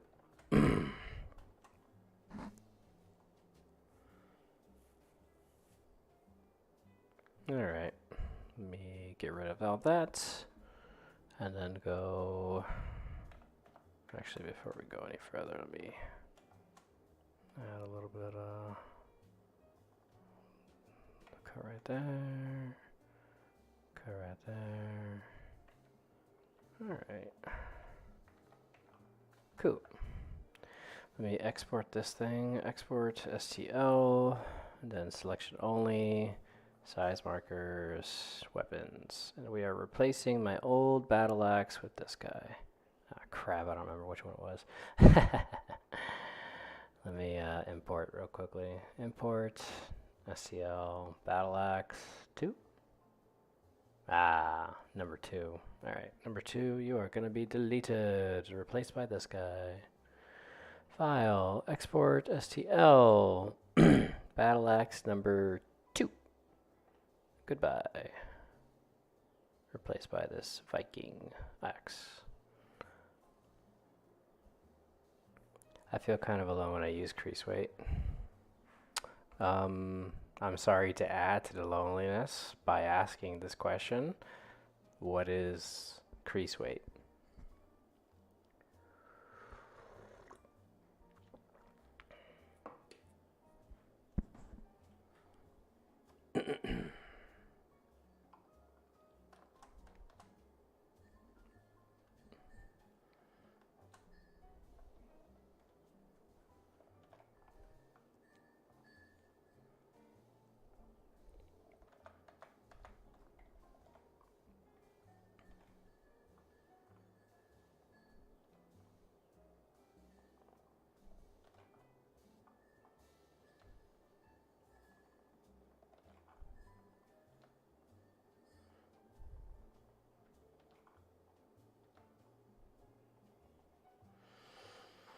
In edit mode, you can make edges creased so they stay sharp when subdivided. Oh.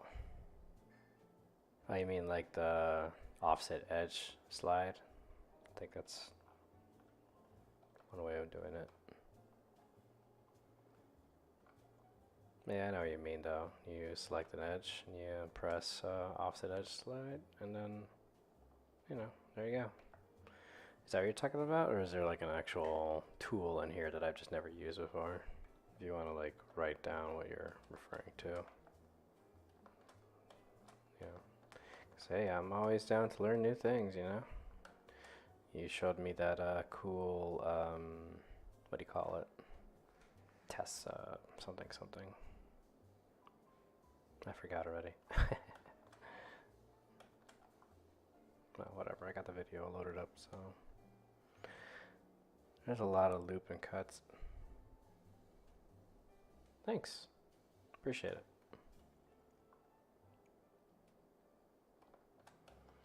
Now the actual weight that would be considered during the subdivision. Thank you. Appreciate that, Shin Spiegel.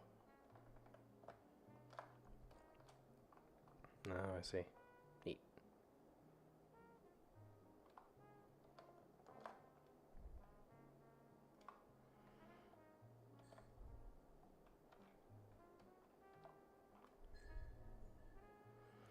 Alrighty.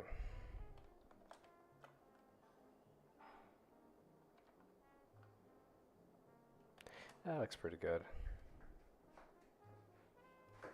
Okay. It's not a thing. Thanks, though. Any other details I can add to this guy? He does have that rope stuff. That I might actually sculpt in, just for funsies. May I ask a strange question related to modeling? Sure. Go for it. What's your strange question?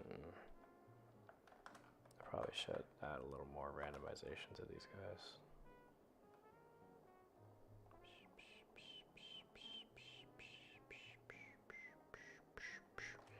Randomize. Randomize. There we go. That looks better. That looks like cloth. Okay. But yeah, what's your question, dude? I'm ready to answer whatever you need. YouTube. Okay, thanks. You sent me another video. Blender edge creases, how to use them. Okay, thank you. I also opened that video, so I'll watch that later. Thanks. All right. Yeah. So let me add those that rope detail that this axe has, because it's a cool detail. Oh, here's the question. No, never mind. That's not somebody else. Oh, here we go. This is actually the first time watching anything on Twitch. Pretty impressed by stream so far. Well, thank you, Cooper Kai. Appreciate it. Preparing thin stuff like blades for swords and that kind of thing. How do you measure how thick it should be for the miniature? I cross my fingers and then I bring it into here and then I run it through, you know, the slicer, and if it looks okay, then it's good to go. And if it doesn't look okay, then I make it thicker. That's kind of it. Not the most sexiest explanation, but that's the truth. I kind of just know at this point what looks good and what doesn't look good, you know? It's dumb, but whatever. It works. Yeah, sorry. Anyway, so let me just do a rope design.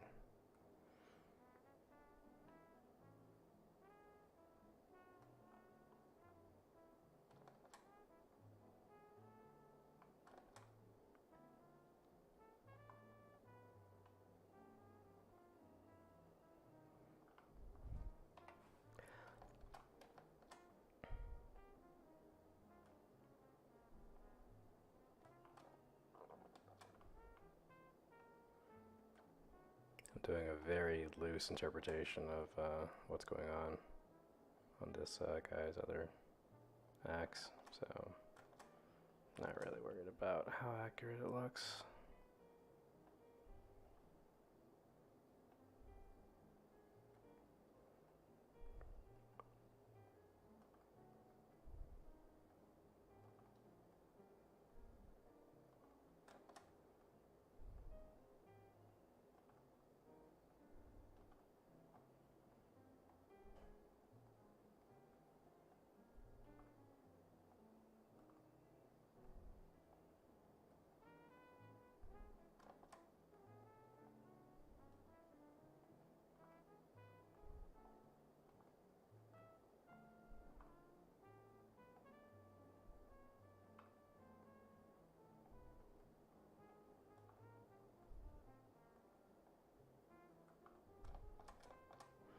How much RAM does your machine have?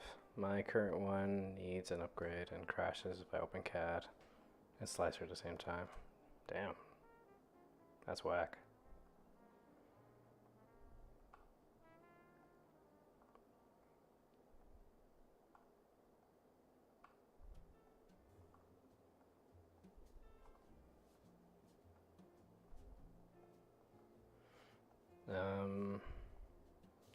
I don't know how much RAM my thing has.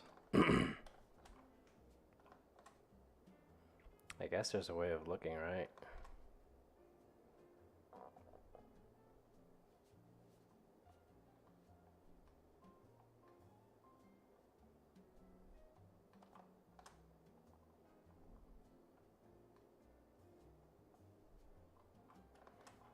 Alright, put some nice runes, and there you go. I'm kidding, I'm not putting stupid runes.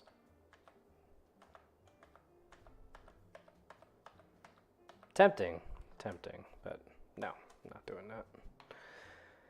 Although it would be really funny. I guess I could put some actual runes. No! Stop it. Sorry, I need to stop. This is for 3D printing. It's not gonna show up. Oh, God. So easy to fucking forget. I mean, effing forget. Sorry, cursed.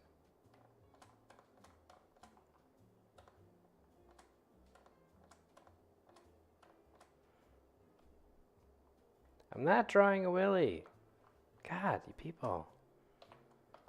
This is supposed to be a stream that's family friendly. So stop it. I'm not doing willies and stuff.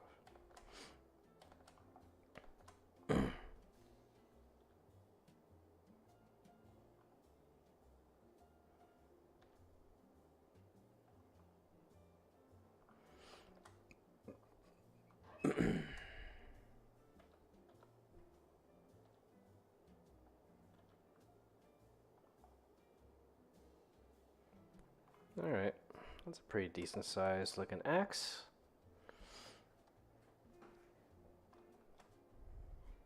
Maybe just a picture of a bird and a bee then. Yeah, it's fine. Anyway, file, export, STL, selection only. And I'm just going to take that battle axe 2 and I'm going to write fancy next to it. Just so if I needed just a really nice looking battle axe, nothing else, I'll just go with that. Okay, I think this guy's ready to go. Let me just look up Viking armor and see if there's anything else that I need to add. Because I think this guy's ready to go. Hashtag fancy. Alright, Viking armor. Let's see, images. Alright, what do we got? That's just chainmail. That's padded. That's a check out of Ren Fair. It just looks like standard leather and hide from what I'm seeing. That's a dude. Yeah. I don't think I need to add anything. Standard leather, standard hide. This guy's got some more stuff. But even then, it's not that intense. This guy actually has like an actual breastplate. Working on, you could say, a Warforged model for a personal project. Bit stuck with the leg of ideas on where I should find references. I mean, you just Google Warforged and then there you go. How good are Prusa SLA slicers for supports? They're pretty great. They're pretty amazing actually. Even like the standard settings that it comes with is pretty good. My settings are a little more intense, but yeah. Anyway, there's nothing to add. It's fine. This guy's got hide armor and he looks pretty good, so I think he's fine. Okay, so there you go. I think this Viking guy is done. Male Barbarian number 7 is what I'm calling him, but he's basically Viking expired.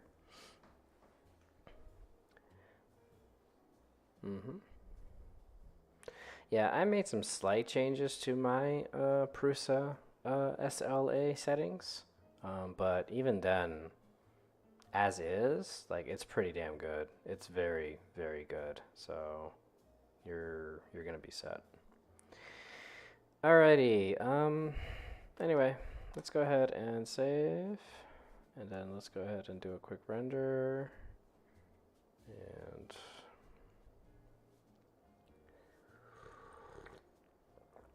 not too bad, not too bad. His beard, however, could use a little more, you know, a little more love, a little more texture. It's a little bare, which would be fine under normal circumstances because people would just, you know, just paint the, whatever, just paint the, why is there so much extra light? Anyway, let me go in here and just add a little more detail to this beard. Just make it more, stick out a little more. Shouldn't take too long. Front faces only.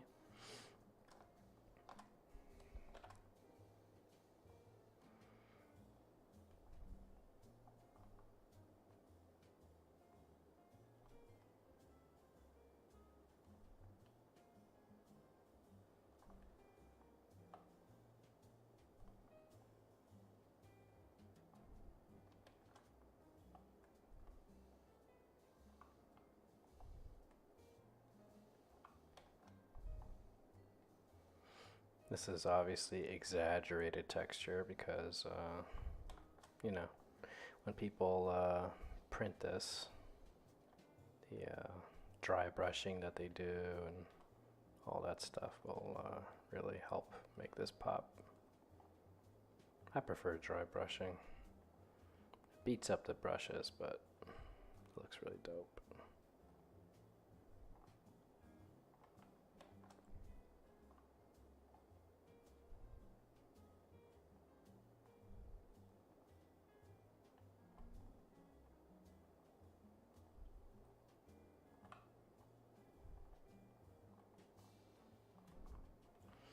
That should look a little better.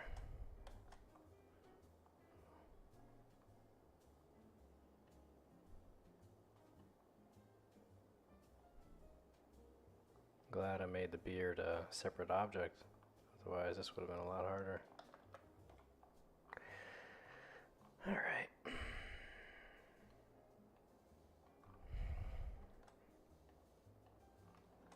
Okay.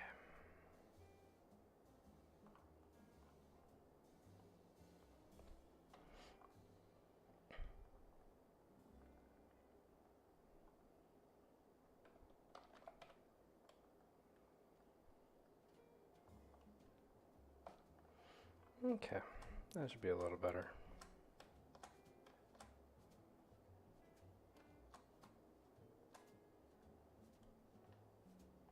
Cool. There we go. It's a little bit of extra detail and just makes it really pop. So, bada bing, bada boom. All right, not too bad. Let's go ahead and I guess it doesn't really need this light over here. Seems a little bit of a redundant light.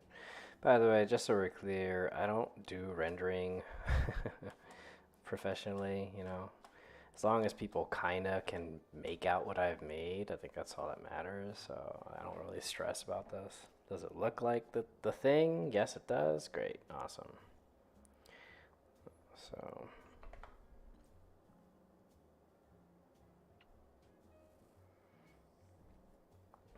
all right, good.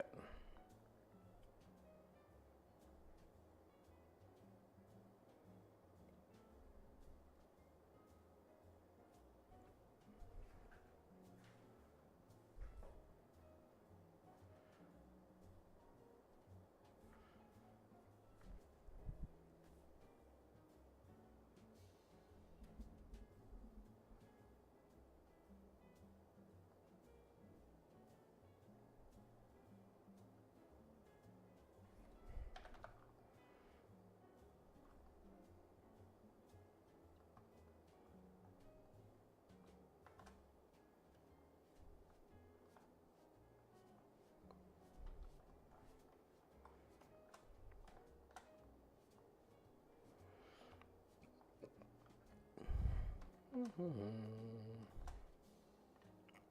right. I think that's enough of that. Let's go ahead and call it a day on this guy.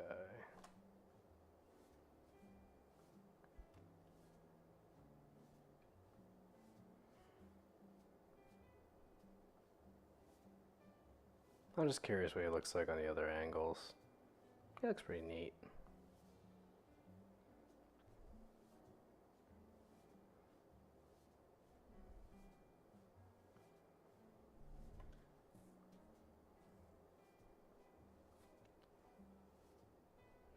Alright. Well, anyway, that's enough of this nonsense. Yeah, I think it looks fine. Let's go ahead and save this image. And then we're gonna move on to the next thing. Alright,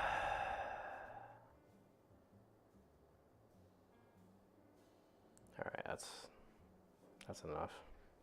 Although I gotta say, his side of his face just looks kind of weird, you know, and I think the lighting situation is what's messing it up. So let me just bring that over here, bring it down here, and then that should be okay. Do you have any plans to revisit old models? How do you feel about revisiting a plus 3-year-old model? You're funny. So I just like last year redid my entire monster manual, like everything. So yeah, touching up older models is definitely a thing that I do. Yeah, sorry, it's just kind of funny. It's like after doing all that for 2 years straight, and then somebody says, it's like, hey, you ever thought about touching up your? It's like, yes, yes, I did. Don't, don't be bitter. Don't get angry. That's funny. But yeah, no. Last year I redid every single monster manual creature, everything from A to Z, all the way to the, appendixes creatures, and it worked out really, really well. But yeah, every single one, all it's like 500 models in total. It was a pretty big effort, but I'm happy that I was able to get it done. So that's that. So yeah, the monster manual is completely updated. Took about 2 years of work, but I did it. And whenever people make requests for specific creatures and items and stuff, I make it happen. So yeah, whatever. Anyway, so let's go ahead and save this image. Oh, I already did that. So we're done there. I just don't like how the inside of his mouth is like kind of reflecting, like something. I don't know what. I just don't like it. And again, I'm pretty sure the patron will recognize that this guy looks like a barbarian and he'll be satisfied, but I don't know. It just feels weird. There it goes. See, that's better. I don't know what I did, but clearly it worked. Something was wrong with those lights.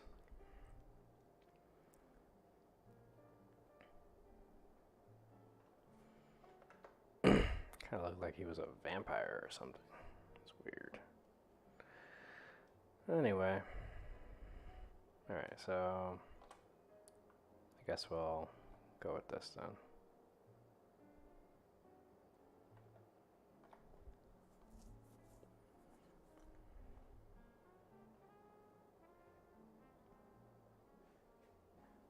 There we go.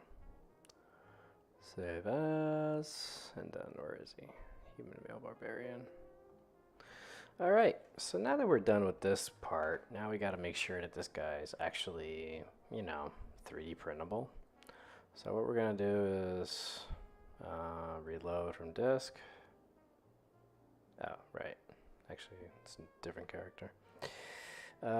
Human male barbarian 7. Let's load him up. Oh, okay. Clearly I did something wrong. I guess I never actually exported it. It's funny. Where are you? There you are. Bam. Oh my god. This is getting really old. Selection only, turned off, and there we go.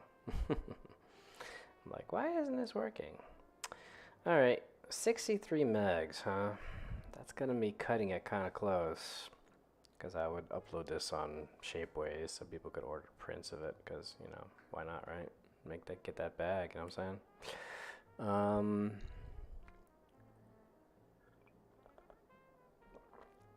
So, yeah.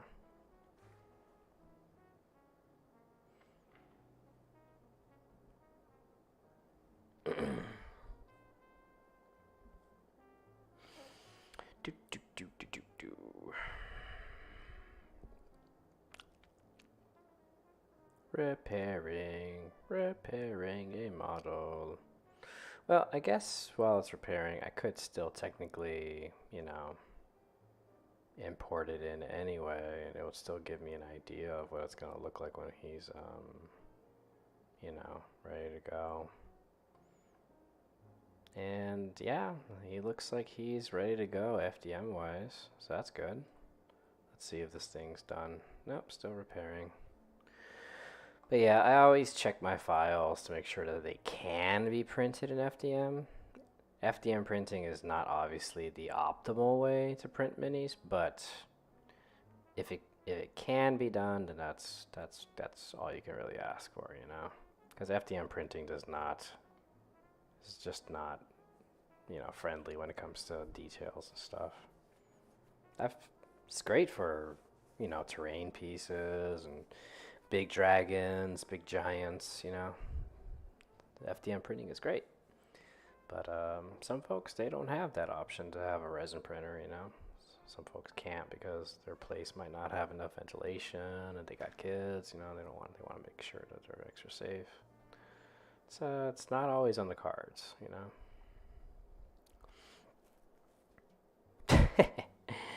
Well, the Ender 3 by itself isn't, but once you got all the settings set up and do enough tweaking, then yes, it is. It's pretty good for stuff.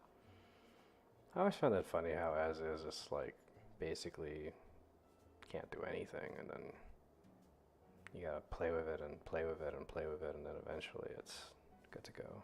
It's kind of funny. It's like somebody gives you a car and says, "Here you go," but it doesn't turn on. Well, you gotta work on the engine first. I mean, come on. But yeah, I've seen some very impressive prints with Ender 3s once people get them figured out. It's pretty good stuff. Reload from disk. Oh, file. Let me import my configuration. There we go. Let's see. FDM wise, I would prefer to print him like this too, actually. You would need to have a little bit of a support right there, but it wouldn't be too hard. So I'm going to export this guy as is.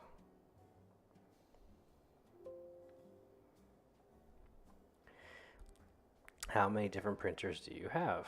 I have two. Prusa i3 MK3 and a Prusa SL1 speed. They're both really good machines. Alright, so let's auto-generate some supports. Oh wait, I'm doing resin. Hold on a second, sorry. Doing resin, you don't have to do that on the back stuff all the time. You can be a little more lenient. Let's see here. I want to make sure that there's no supports needed under his beard. I don't want that, so maybe actually go the opposite way, go even further up. It's like right there. And then, let me see. I don't want supports on the beard. I don't want supports in the mouth. So it just prints it straight up. That actually is a pretty good angle. Okay. Let me flip it a little bit. To like right there. Alright, there you go. That's good. But yeah, I got two printers, a resin printer and a FDM printer. Alright, auto generation, thank you. Auto generation does like 90% of the work, but sometimes you gotta go in there and manually inspect things. Seems like my auto generation kind of went a little overboard, but it does actually look okay. Could use a little more right there. Let's see. Always have extra supports under elbows. Elbows are key areas. Because if you mess up an elbow, then the whole thing's just gonna look messed up. Let's see. Under the knees looks pretty good. And then the body itself, the plate, the marker. I guess, well, let me see, where are we at? I would put maybe a couple more here. And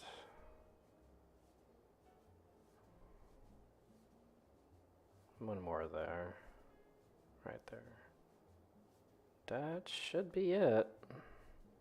And since my supports are really easy to remove, like, it's fine. Does a slicer find islands on the model? I don't know what an island is, so I don't know. What do you mean by islands? What's that?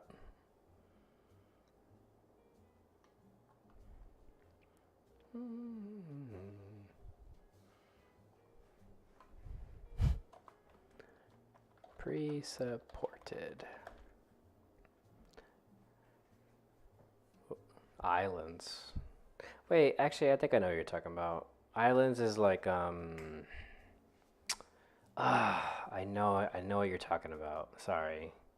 It's like a dead zones, right? Dead zones that oh, here you're actually writing it out. Islands are small areas that are not connected to the main body of the miniature. Oh, well, I never designed things to have islands to begin with, so I wouldn't know. I never make islands. Wait, let me make sure I read that right. Islands is small areas that is not connected to the main body of the miniature. The main body. Nah, I don't even do that. Yeah, I can't. No, I never make a model that's not connected to the entire thing. I can't have floating things. That wouldn't work. It's impossible to print. So no, I never make them anyway. So I have no idea. I'm sorry. Sorry, it's not a problem I've ever ran into. Yeah, whatever. But good questions. I mean, it's a good things to know, right? But no, I design things to make sure there's no such thing as a floating object in the middle of nowhere. It's because that's not how physics works. It wouldn't work. Well, anyway, this is a really good selection of pretty good chatter we got going on here. I'm learning stuff. You guys are learning stuff. I'm digging it, right? Well, anyway, so that's the first model done today. It started with a basic barbarian model I already had, and then I, went all out with the Viking details, and I'm pretty satisfied with how it came out. Oh, wait, you got more. During the process of the print, at some point, like the elbow, for example, it connects to the main body after some point. So it's an island until later on the piece connected to the main body. Oh, okay, I gotcha. Yeah, so this when I make supports, I start with the auto generation, right? And it kind of picks up those things. It doesn't tell you, hey, there's islands because it makes the supports for you, and then I just fill in the gaps. So that's not really an issue. I never heard of that before. If other slicers do that, that sucks. I don't want to deal with that. Ugh, gross.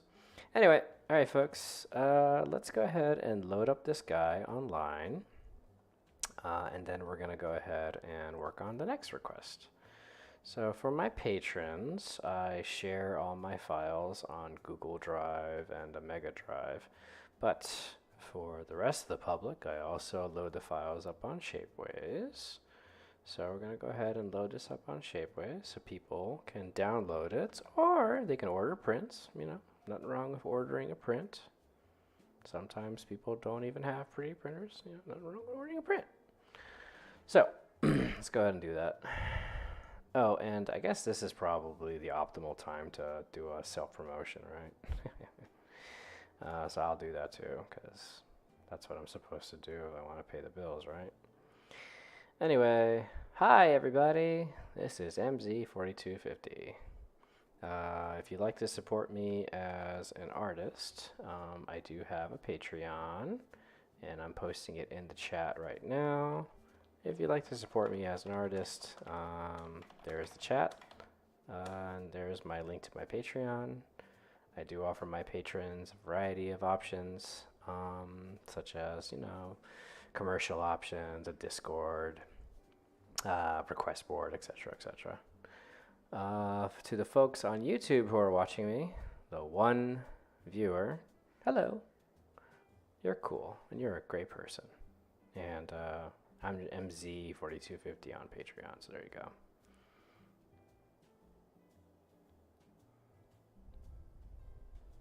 Anyway. All right, so let's load this guy up onto my Google Drives so I can, you know, do that. So let's see here. Human Barbarian rigged. Let me get all this. Oh, I guess I don't need this image anymore. And let me load these guys up. Load these guys up. So, given it is just a basic, you know, barbarian character, I'm pretty sure it's safe to say that I can put this in the commercial drives for people to sell prints of. So if you folks want to make some extra cash and sell this barbarian specifically, you are more than welcome to. Nothing's stopping you from doing that. The prints of it, not the file. The file would be messed up. I don't know who would do that. That's evil. I got some questions here. You actually seem like a great guy just in general because you are so catering to those that may have access to different things. Yeah, I try. That's why I give you my money. I only started to support this month. Oh, thank you. Thanks. I appreciate it. Oh, thank you. I mean, I'm trying to be nice. I don't know. I feel I'm mean sometimes. But whatever. I try to be nice. Anyway, so yeah. But yeah, my Patreon, the whole purpose of it is for people to support the artist and, you know, because all my stuff is free. Like, I can't charge for this stuff. It's against both my ethos, but also the D&D stuff. Literally can't charge for that because then I will get sued, and I don't want to get sued. Lawyers are expensive. I do follow the fan content policy for D&D stuff, so you know. The fan content stuff is pretty easy too with D&D. It's surprisingly friendly. It's like you can make whatever you want. Just don't say that you are, you know, officially a D&D person, and you know, make sure everything is free, and that's basically it. Make sure it's free. Make sure you say this is not official stuff, and yeah, that's kind of it. You can do whatever you want, and they have the right to take things down anytime. Like, nothing stops them because it's their IP, you know. And I totally get that. I think I had like one thing taken down, like once. Like, that was about it. It was a long time. It was a while ago now. But yeah, they're pretty chill about their stuff. But yeah, don't be a dick. Don't sell beholders. Don't try to sell mind flayers. Don't do that, people. Be nice. They're being very generous by being so chill, you know? I see people making eye monsters and brain eaters, and it's like, come on, man. Is the hustle that important that you're gonna sell your soul? Really? I think Barbarian and Viking is enough. Barbarians, materials, resin, download. I don't know. A print like this, I don't know, $20, I guess. I don't know. People don't really buy stuff on the Shapeways page very often, so I don't really stress about actual pricing, you know? Save download is set, and save changes.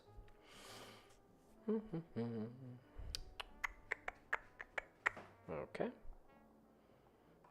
I also found out recently that the Pathfinder publisher is also pretty chill with their fan content policy. So I might be doing more of that stuff in the future. Okay, that's it. And view product. All right. That was a question. Do people buy prints on Shapeways? Sometimes. Sometimes they do. Usually, like every month, I don't know. Maybe I get like 5, 10 people that might actually order a print of something. It's not a thing. I don't really stress about it. I pay my bills with the Patreon. That's all that I need. Okay, so all right. So to my patrons out there, this new barbarian has been loaded up, but he is also available for download. So woo! All right, so let's Oh, let me message the patron. Let him know that his request is done. I actually like this guy. Came up pretty good. All right, so let me message the patron. Patron's name is Lucar. Watch him have canceled like while the stream was happening. No, I'm kidding. Here he is. Message. Okay, Lucar. Hello. I just got to your request on the request board. Boom. Put the link. Full files are in Adventurers, Barbarians, Human Barbarians, and he's number 7. Take care and thank you for your support. Smiley face. Nah, no smiley face. I'll be a little professional. Alright, let's check that guy off of the block. Wasn't that hard to pull off. It was just a little time consuming because it was adding the Viking details, So, yeah. If you have 500 plus miniatures, if 1% buys it, that's already 5 prints. Sure, I guess. I mean, I've made 4,000 miniatures, so I guess that's, 20 prints. Anyway, alright, so who's next? Next is Raymond. Let's see, are you still a patron, first and foremost? You are not. You do not get a model, so X you off. What did he request for? He wanted me to make a cat. Cute. Oh well. Next is Doing to Learn. They are no longer patrons of mine. Too bad. And they wanted a changeling. A wizard changeling. That wouldn't have been that interesting anyway. Next is Mr. Michael. He is no longer a patron. He wanted a kobold press creature. Too bad. That would have been fun. Alright, next is Vulture. Oh. He is a patron. He requests another Lindorm of your choosing. As much as I want my original request, she would be an intense project, and I'd like to continue my current cycle. So far we have 2 out of 8 Lindorms. Okay, that's cool. So for those of you who don't know, Lindorm is a form of dragon that's wingless.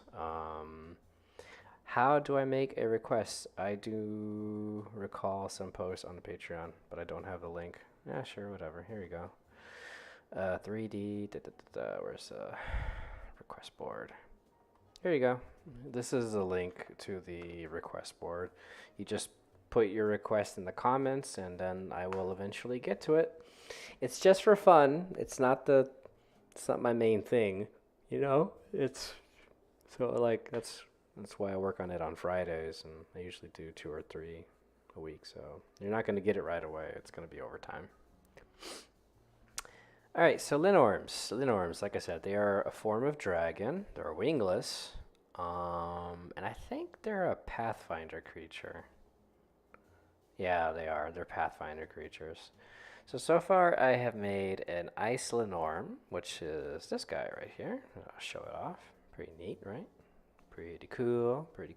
That's the Ice Lindorm. And then we have a Taija Lindorm, which is this guy. So as you can see, it's a long, snaky body. It's got 2 limbs, and they're cool. They're pretty cool. There's not much more to it. So what we're gonna do is we're gonna he said my choice, right? So, all right, we'll see which one's next. I don't even know what a Linorms are like, but whatever. Let's see here. Norm, um, Pathfinder. And then images. Okay, here we go. Linorm, Pathfinder, Ricky. So Pathfinder is Paizo, just so y'all know, and they have a very similar fan content policy where it's like, make whatever you want, but don't sell it. So let's see, we got species, huh? So we got the Kjorn Linorm, Crag, Fjord. Seems like a very Norse kind of thing. Gar, Ice, Taija. So I made Ice and I made Taija, so I don't know. Well, let's click on all of these and see which one feels most interesting, because I prefer to make something interesting rather than just, making what's next on the list, right? So, okay. Okay, there's nothing here. That's not fun. Alright, fine. I'll just Google it. Karn Linorm. There you go. Images. Here we go. Okay, that's kind of cool. It's kind of neat. Very, very serpentine. Kind of looks like a watery snake kind of creature. That's kind of neat. Let's see what the next one is. Next is the Crag Linorm. That's interesting. That's not really helpful because I can't see the rest of it. Maybe there's more artwork out there. Let me type that in. Crag. Here we go.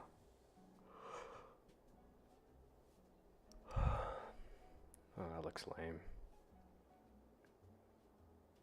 Okay, there you go. That's a better picture. It's kind of looks, maybe that's like a baby or something.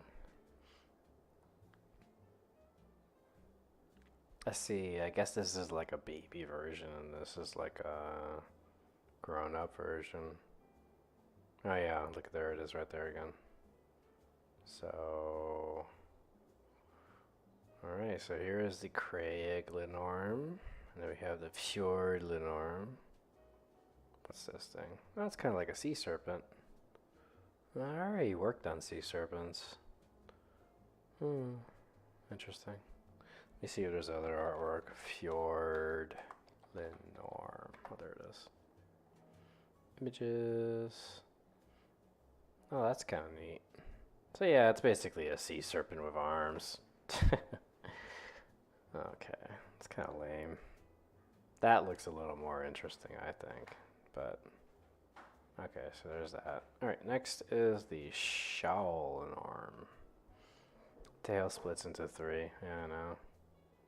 Yeah, this wiki has like no artwork.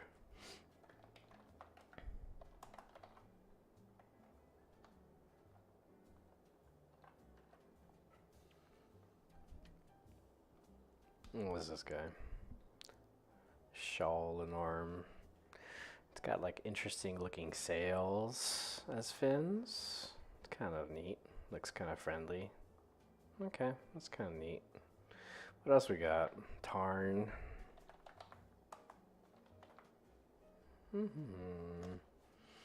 Images. What do we got this guy?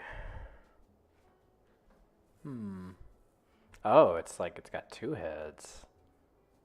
Kind of look like dinosaur heads too. That's interesting. Okay.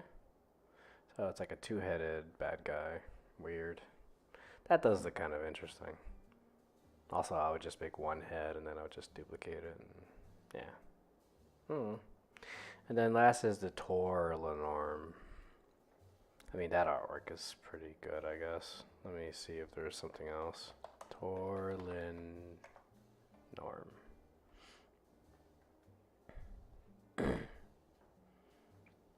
Oh, so it's like a lava creature.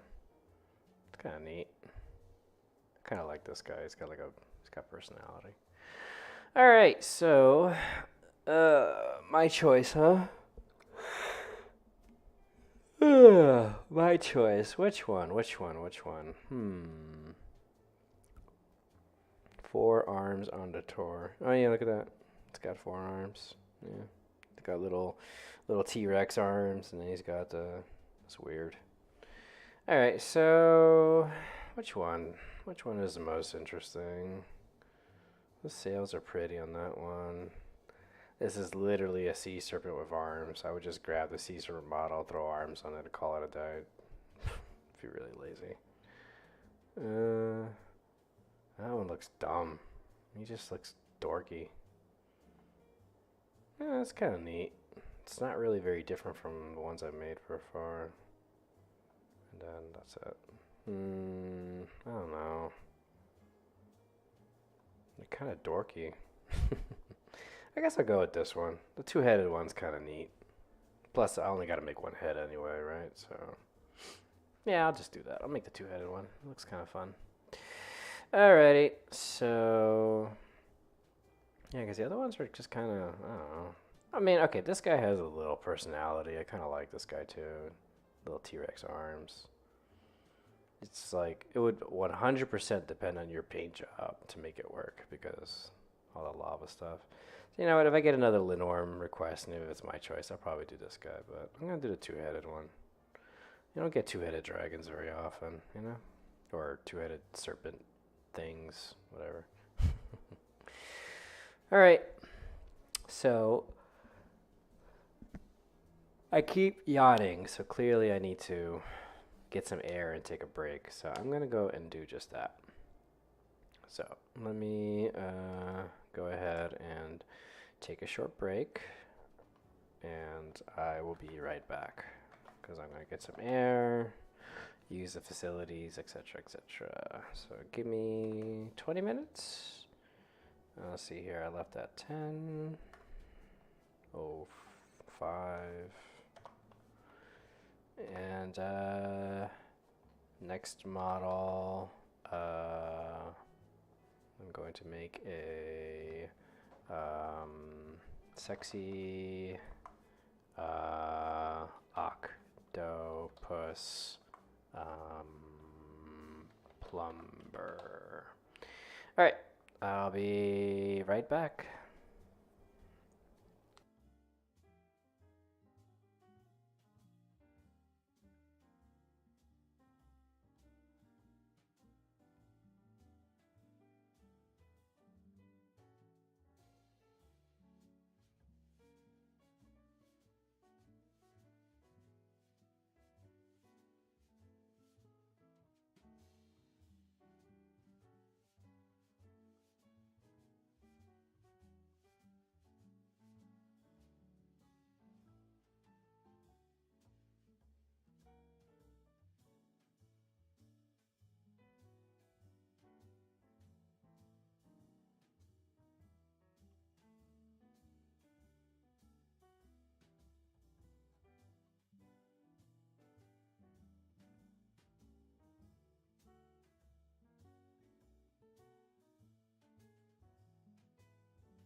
Hello.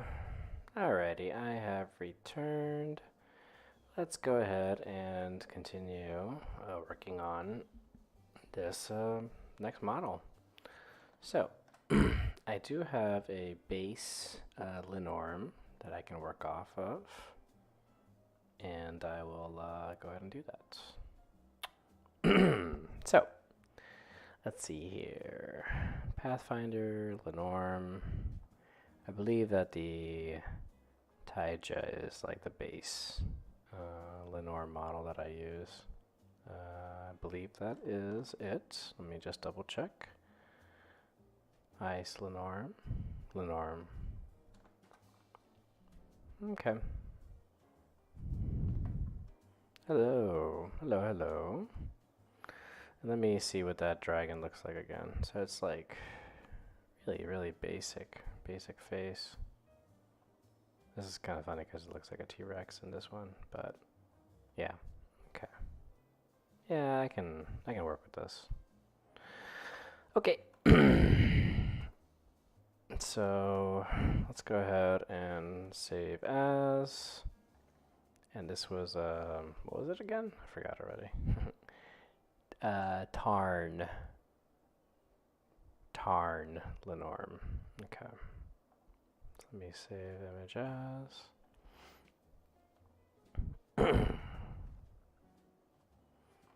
Pathfinder, Linorm, new folder.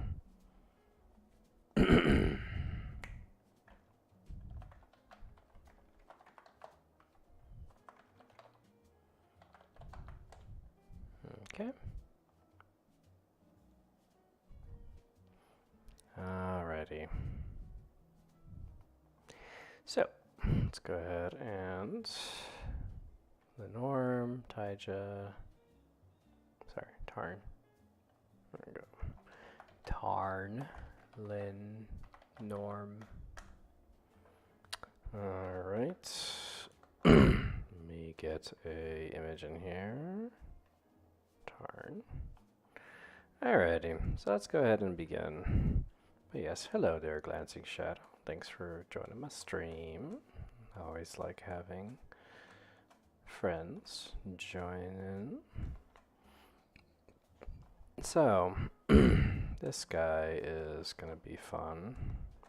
Let's go ahead and get started. So he's got 2 heads, but obviously we're going to work on 1 head first and then go from there. And let me work on his body too while we're at it.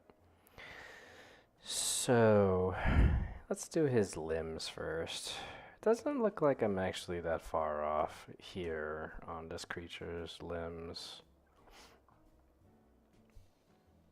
Yeah, he looks like he's alright. Although when I get into these sculpting phase, I may want to maybe beef them up a little bit. Maybe make it a little bit bigger. But other than that, it looks fine. I'll just go ahead and select this geometry and I will make these arms slightly bigger, but that's about it. Turn on the X mirror function. Turn on, select that, active element, and then I'll just make these a little bit bigger. Like that. Bring it up a little. That's good.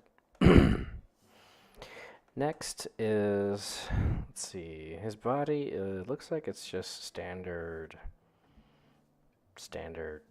scales, big scales, little scales, but scales. Bottom of his body doesn't look anything impressive either, just some textured extrusion, so really nothing special there.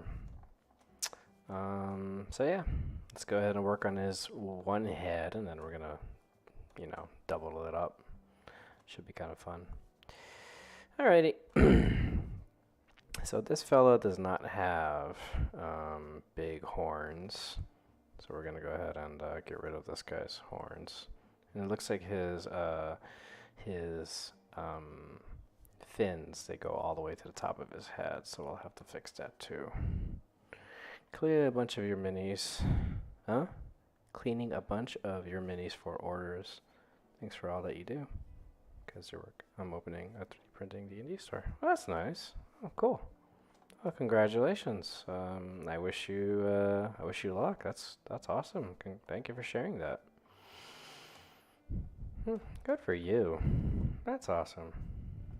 I'm happy that I was able to help you with starting a little business, you know? Make sure you stick to the commercial friendly files. That's all I can really say, of course. But yeah, that's great. Thanks for sharing that. That's nice. You got a website or something? And I can share it here if you want to share it here. I know it's just 15 viewers, but whatever. It's better than nothing, right?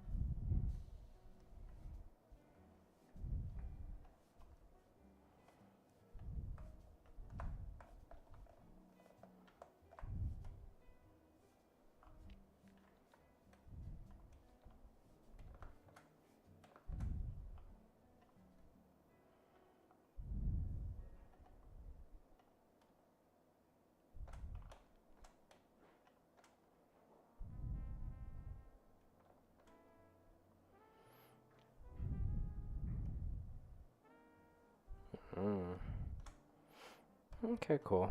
Well, thanks again once again, thanks for sharing that. That's really great. I'm very happy to hear that. And I hope that, it just continues to grow. So, it's great. It's great.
Alright.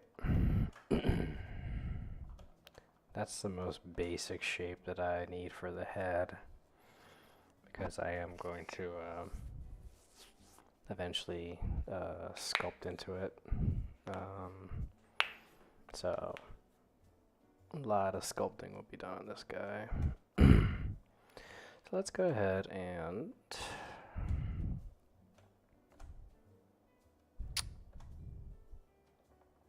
make this guy two-headed, and then we're gonna sculpt in all the little details on this guy.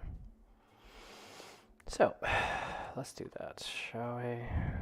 Alright, so first things first, let's go back to the mirror function, and we're gonna apply it real fast. And then we're going to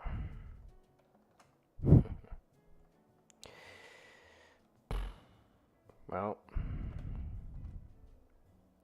I guess this is the separation point right here, right? So let's go ahead and get rid of that. Then we're going to bring that over here. We're going to make it slightly smaller than the original size it is right now. Just a little bit. Then we're going to bring it over.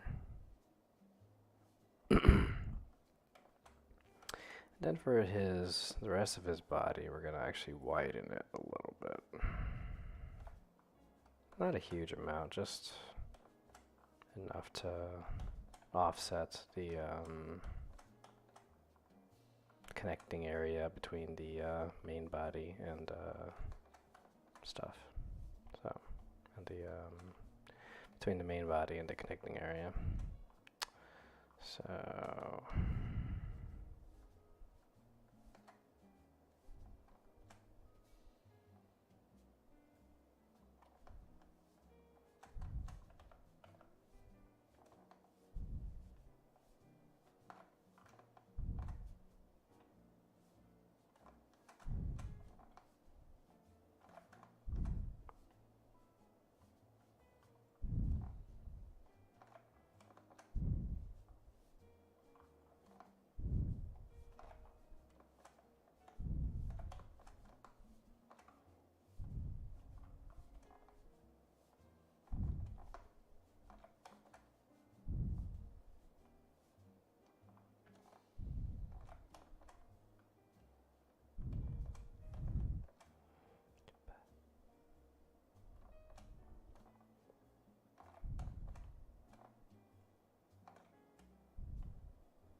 Alrighty.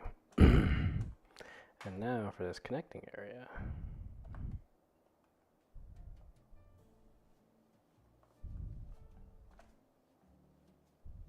Oops, messed up. I had the active element center selected. My bad.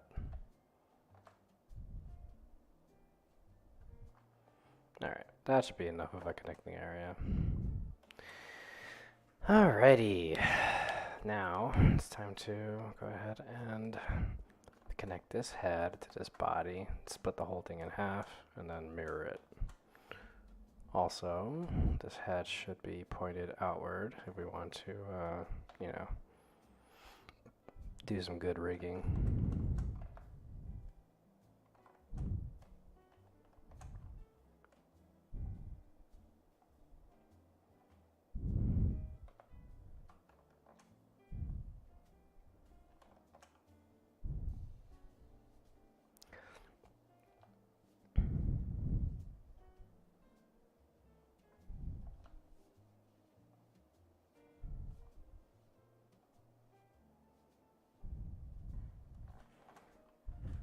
Okay.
Looks like I didn't count this right. Maybe I should have done that first.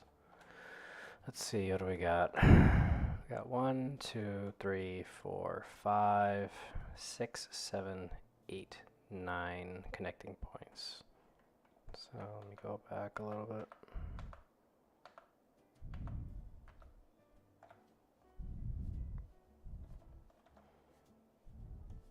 One, 2, 3, 4, 5, 6, 7, 8, 9. Alright, that should be it. Should make an even cut. Although now I'm just wondering if I miscalculated.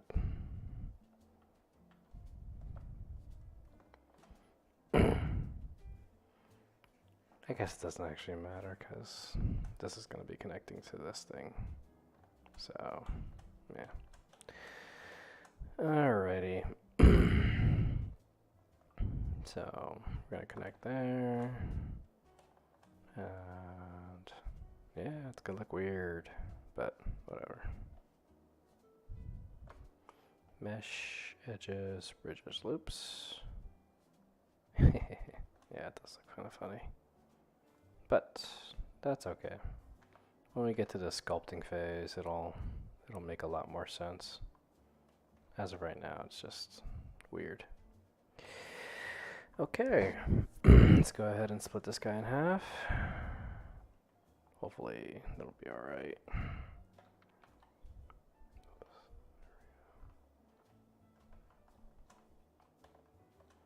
Okay, that's a nice cut. And then mirror. And there you go. Now it's time to clean this guy up. Make him look nice and fancy. Look, kind of needs a tongue.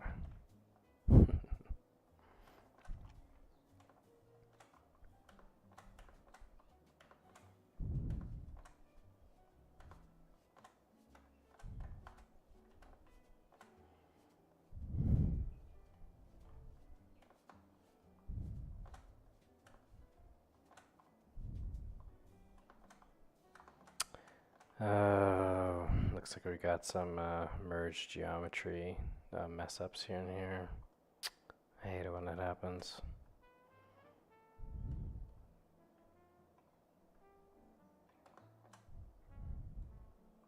Yep, there it is.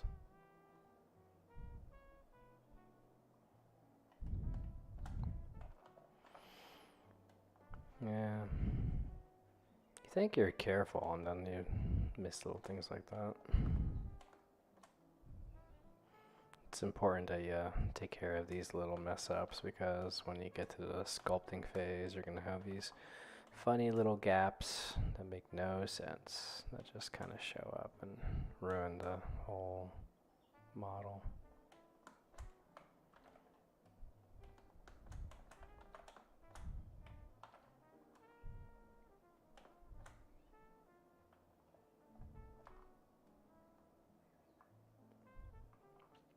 Okay, that looks like that's all fixed up.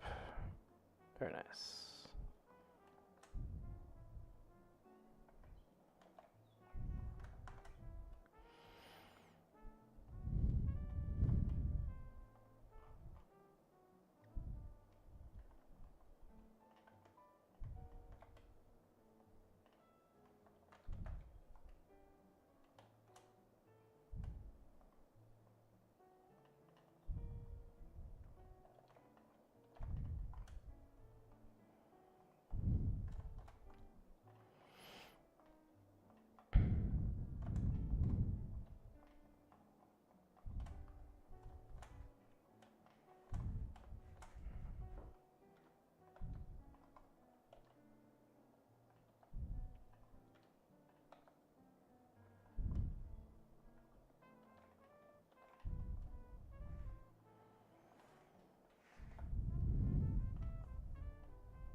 Hello there, Lord of Feet. Thank you for joining my stream.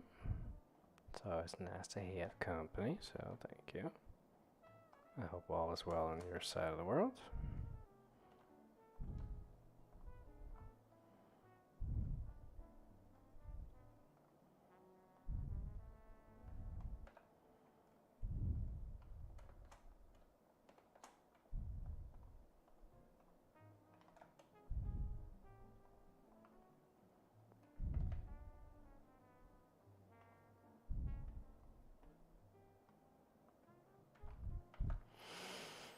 Okay. That's cool. Well, I hope it was a safe commute.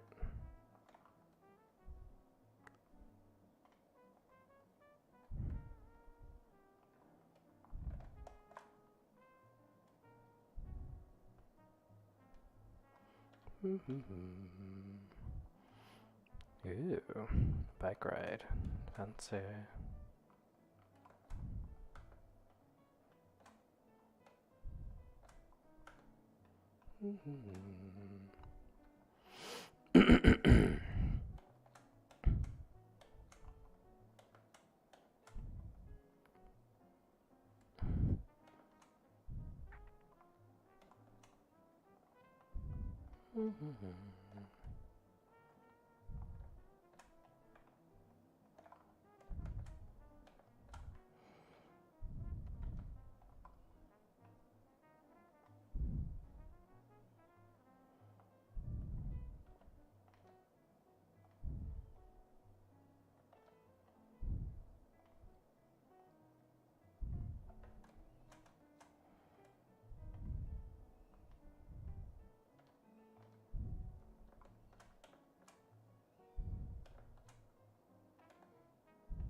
Mm.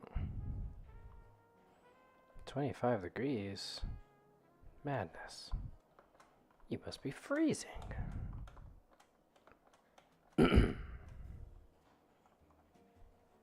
Kidding, of course. I know he's in Europe where they use metric system, so.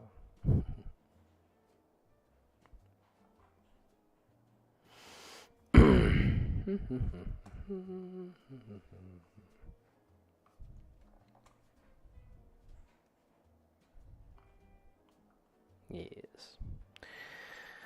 Alright, I think the rest of these bits will be sculpted in, given they're just pulling geometry. Alright. So, I guess that is that. Let me go ahead and start sculpting into this guy.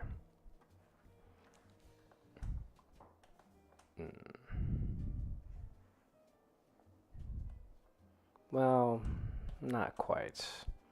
He does have a decent amount of under geometry.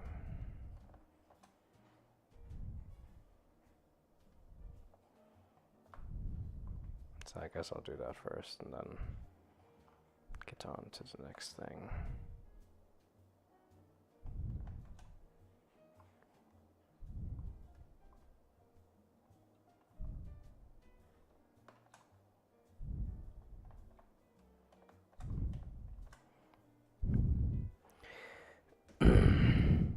Yes, they are quite nice. Hey, Jen. Yes, would you be so kind as to get me a glass of water? Yes. Thank you.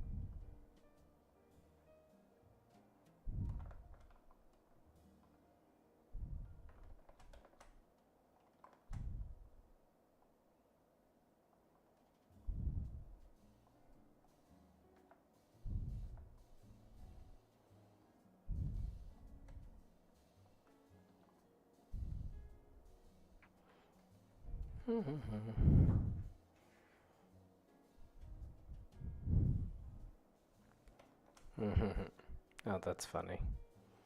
Well, I hope they turn out good.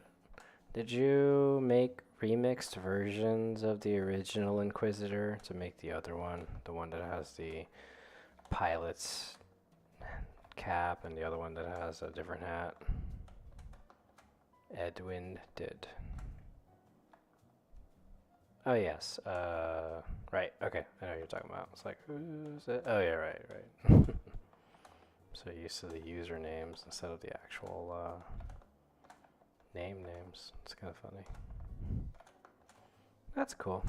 Edwin. No, I know what you're talking about. That's neat. Very exciting. I might have to grab those remix things from my own personal use, maybe. That is funny, though.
Yeah, didn't even think about that.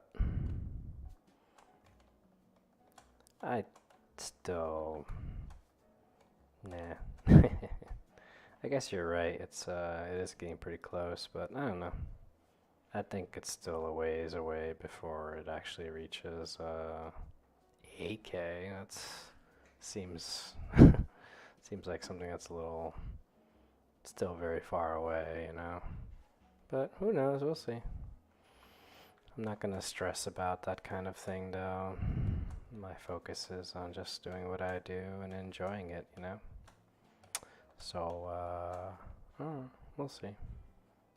But yeah, if I did get to a crazy amount like 8K, that would be obviously pretty wild.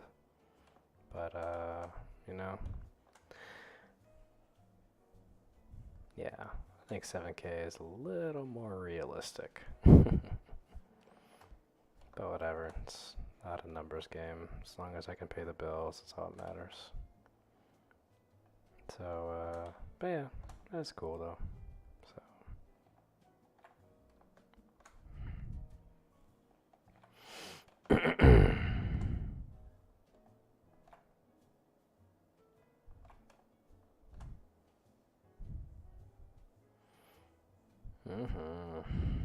Yeah, pretty much. That's all that I can ask for.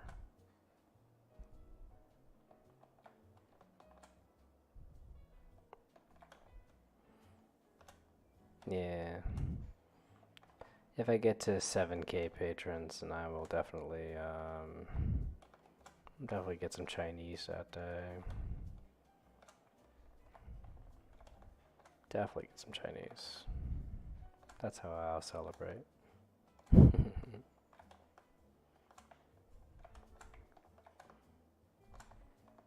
But my primary focus is just doing what I do. When I get there, I'll get there.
Problem with creatures that are incredibly long is that it takes a while to get through the geometry of the whole thing.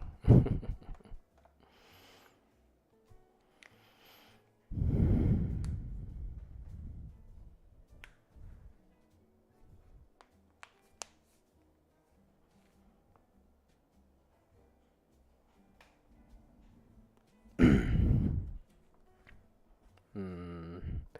Humans, do they have pincers or tentacles at the end of the thing? I think it's pincers is what they have at the end. They have some kind of pointy things. I don't know. Somebody on the YouTube stream just said hello, but it looks like they've left a while ago. Sorry.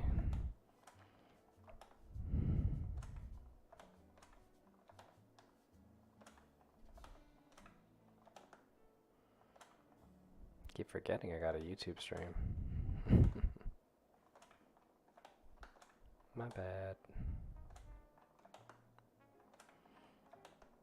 Surprised I have so many followers on YouTube. It's nothing crazy. It's not like 1 million or anything. It's like 2K, but still, you know, a lot more than I was ever anticipating. Whatever.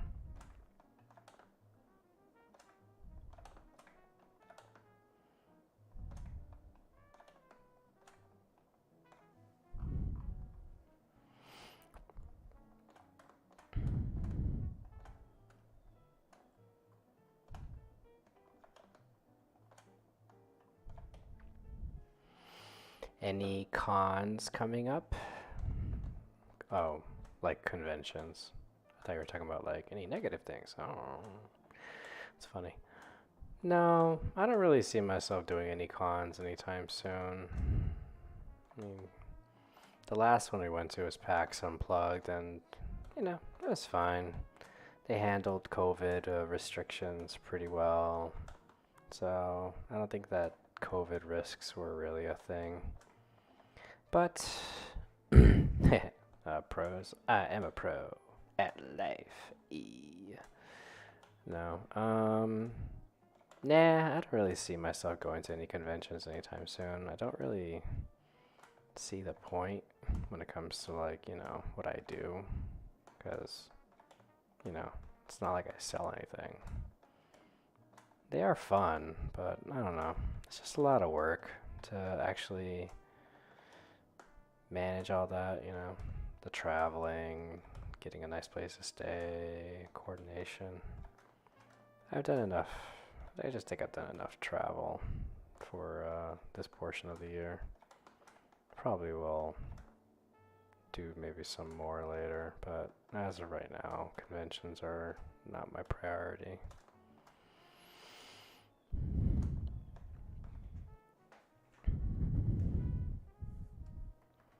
Stage streaming, making a dragon. It's funny. You know, I proposed doing something like that at one of the PAXs recently. Or not recently, like a couple years ago when I was just starting this. But they were not interested.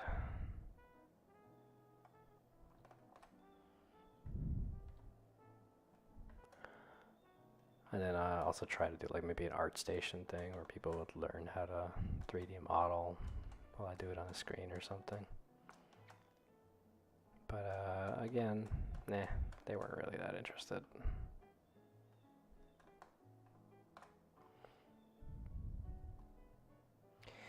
Yeah, I'll fix that later. I mean, I think I could probably do it. Ow. I would just cut across there. I know I should probably do this during sculpting phase. Doesn't really matter now. But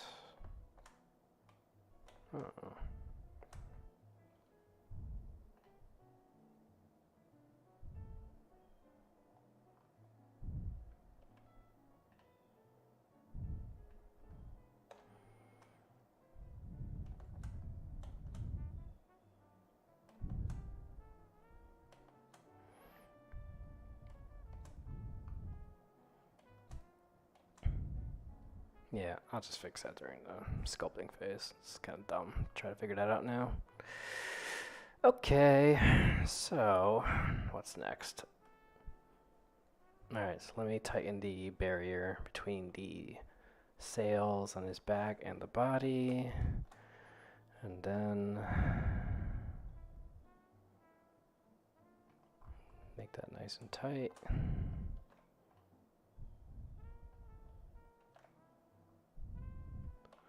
And then let us go ahead and start sculpting, because all the basic details are there for the most part. Yeah.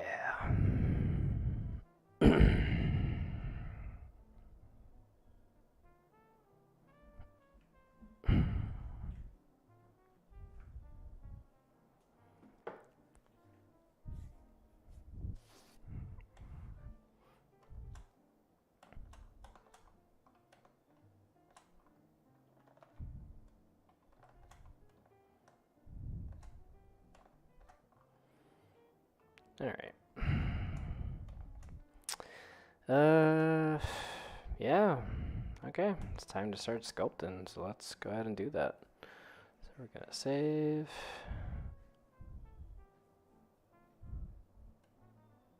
And then save as.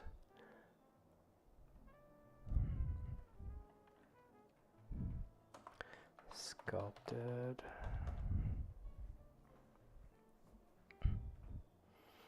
Alrighty.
I think we're good here. Alright. I saved. Add an extra layer of geometry. Apply. Let's see if I can fix some things before getting into Dintopo. Alright. And add a little muscle, a little definition, I guess. Right in here.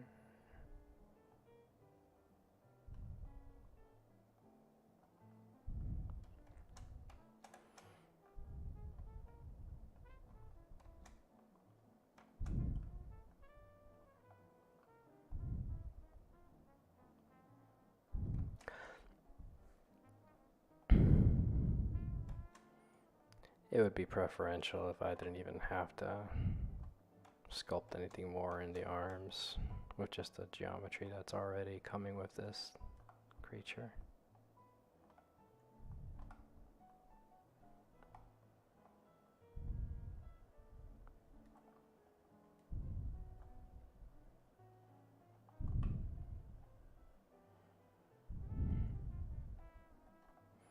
Everything's gonna go into the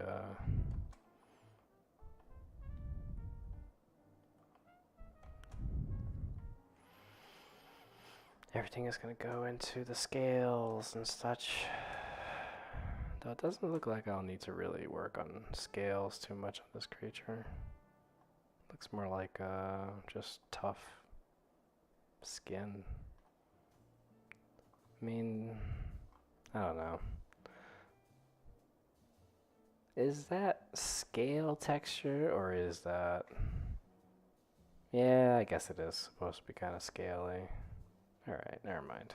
Yeah, I'll just throw in some scales on this guy.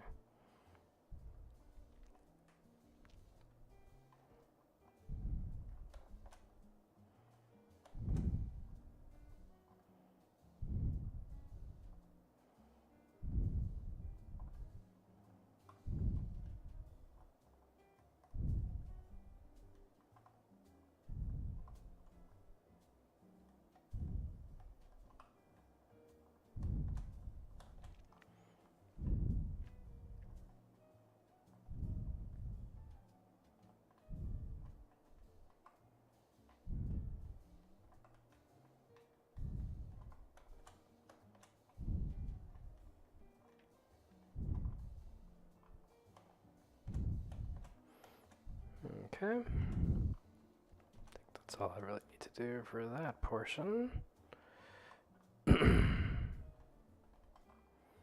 Alright. Next, let's go and I guess we're gonna start sculpting, eh? Alrighty. So let's work on this creature's head.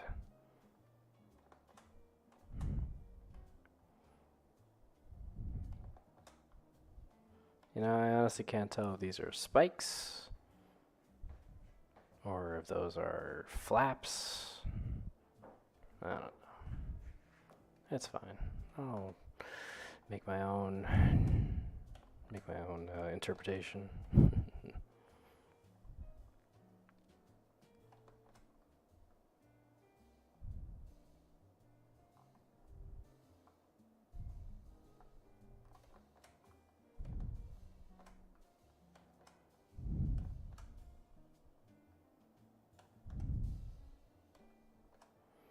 Exactly.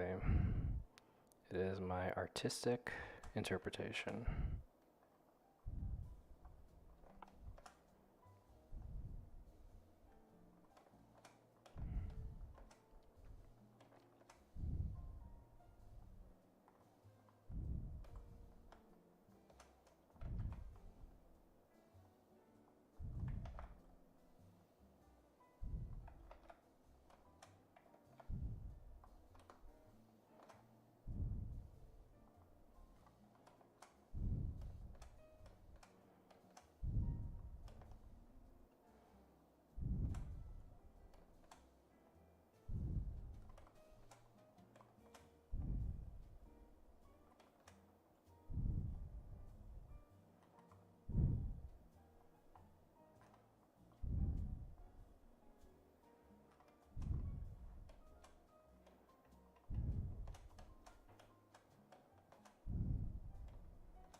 Hey, Boo.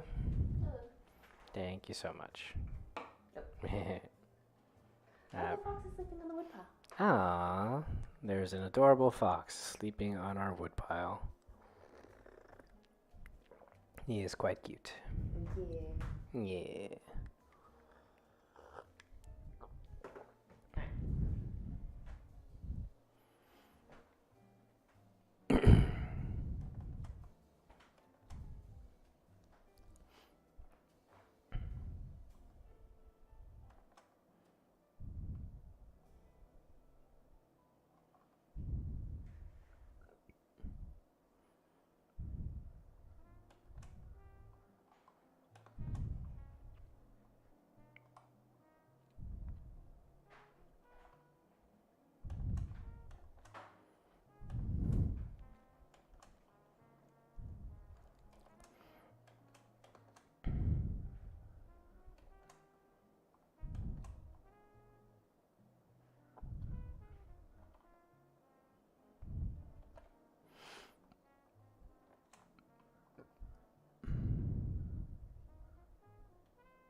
As you can see, thanks to my experience with Fizban's Treasury of Dragons, I have a decent amount of proficiency on designing dragons.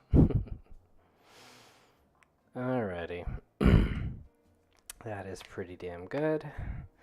Let's go ahead and start making the fins on his pretty little neck, and then we'll go from there.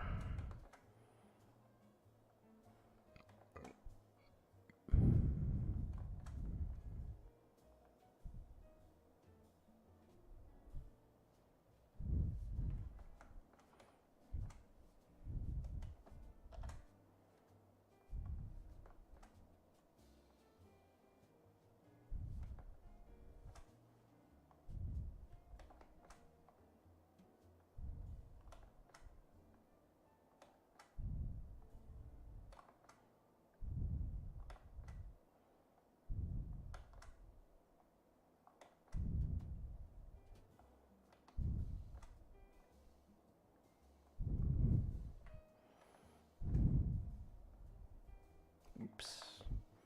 Gotta turn that off.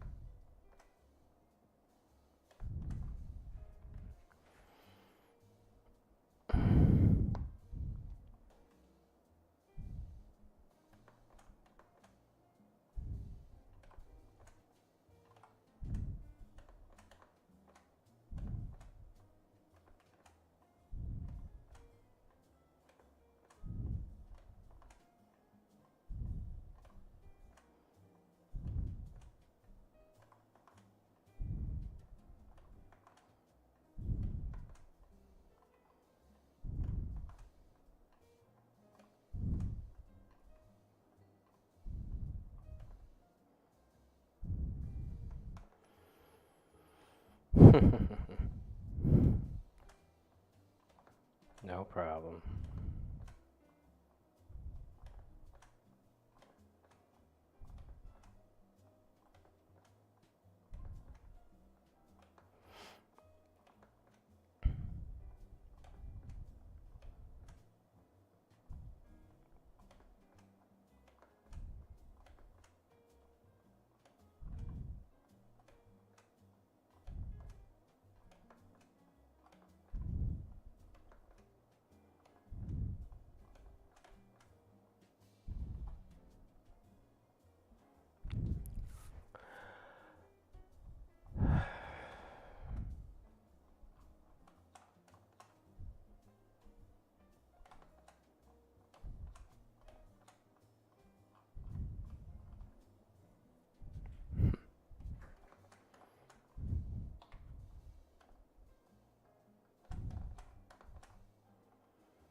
Okay.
Alrighty. Now that we got the basic shape of the body down, now it's time to add on them little details, scales and such and so forth. So I'm gonna say right here, and yeah, so let's go ahead and make some scales happen now, shall we?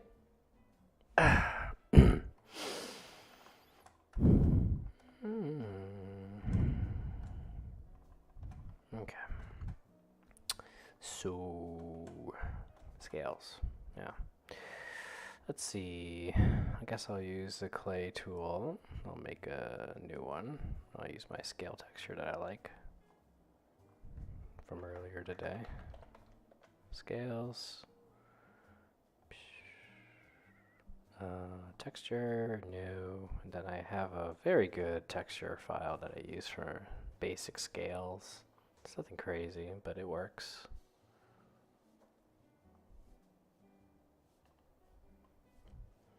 And then I will go ahead and turn on front faces. I will turn on Dintopu. Oh, well, thanks there, Red Xerus. I appreciate it. I do what I do.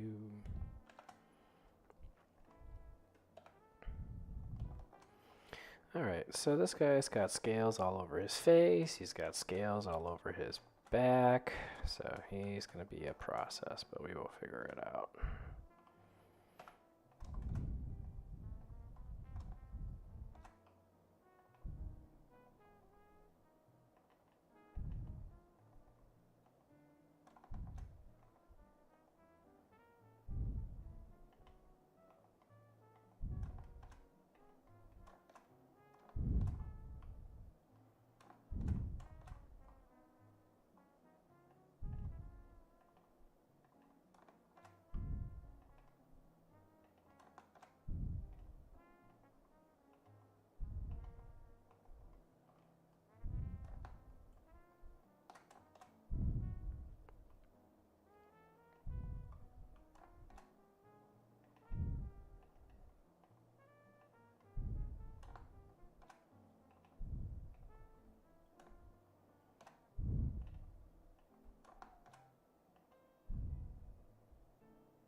Okay, not bad.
No. Mostly because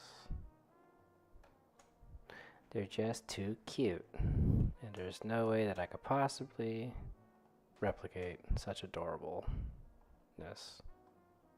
as masterfully as nature has.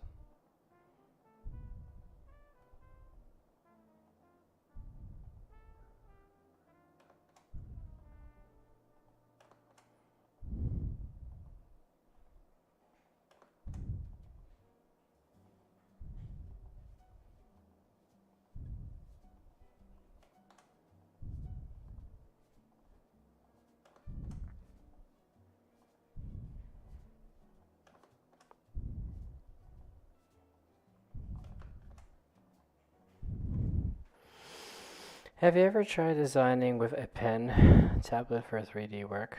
On the occasion. I prefer mouse and keyboard though. I do have the stuff and, it's fun to mess with, but it's ultimately not my preference. Not that there's anything wrong with it, obviously. People can do the exact same kind of work with tablets as they can with keyboard and mouse. Same results in the end, just a different brush. That's all it is.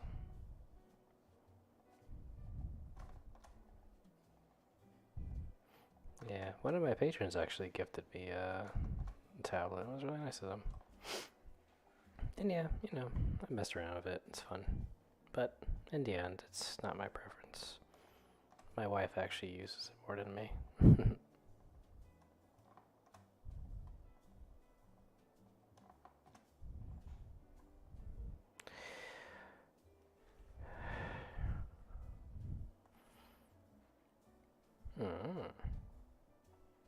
That's cool.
Ooh.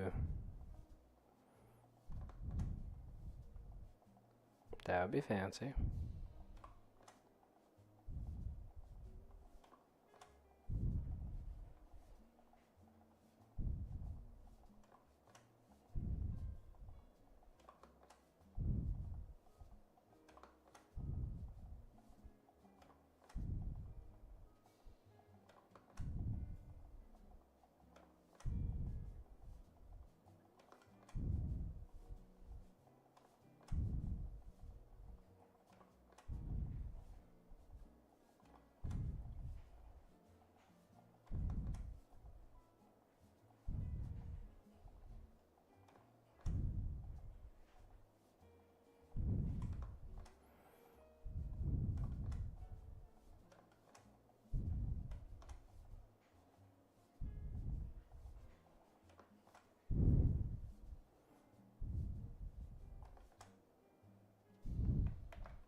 Oh, damn it. I forgot to press the mirror function. Alright. I'll make sure I do that when I get to the rest of the body. Oh well. A little bit of variance here and there never hurts.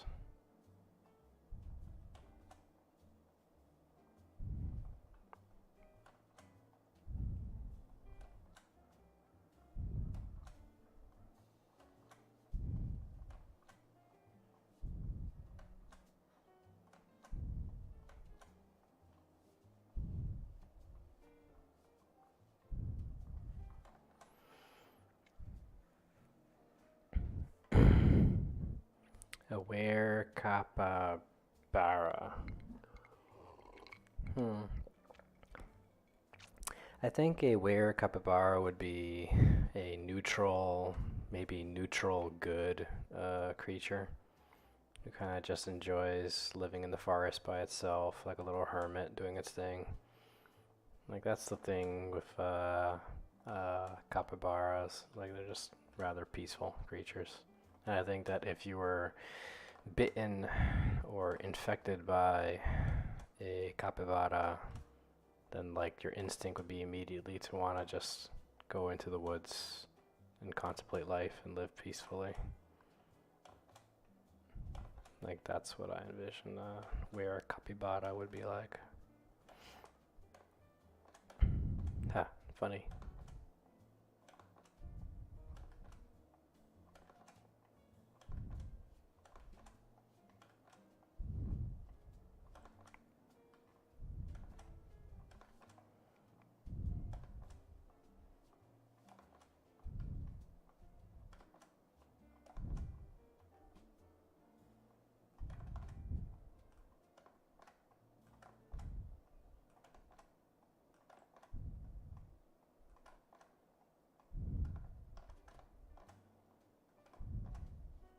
Aura of calm. It's funny.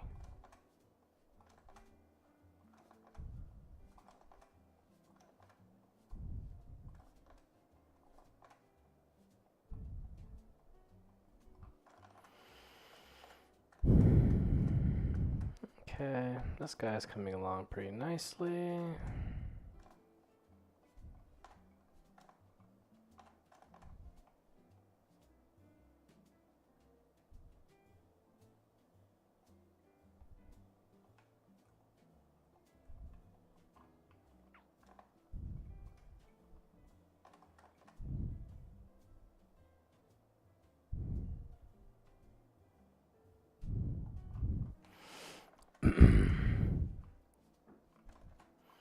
Alrighty. What would you have to do to get bitten by one? Yeah, seriously. What would you do to be bitten by one? It's a pretty good question. Makes you think.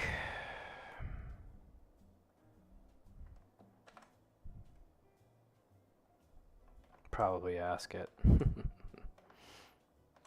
Seems pretty logical.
Alright. The rest of it can maintain its own. Doesn't really need to be that freaking crazy right until the end. Alright, so we got that part done. Now it's time to go ahead and rig this guy up. So we need to make a skeleton for this guy. And yeah, so let's go ahead and do that. Given it's a two-headed Lenorm, I'm just gonna have to make a new skeleton from scratch anyway, right? So alrighty. Let's go ahead and do that then. So object mode. We'll go with a, I guess, gargantuan creature. I don't remember how big the other Lenorms were. Let's see, STL, let me get a size marker in here. Gargantuan creature.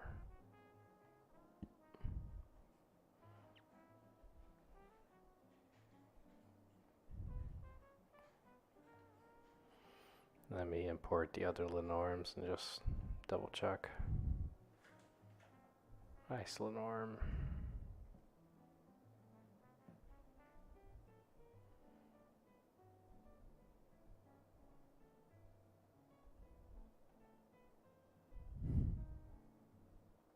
Yep, gargantuan creature. That's how I did it.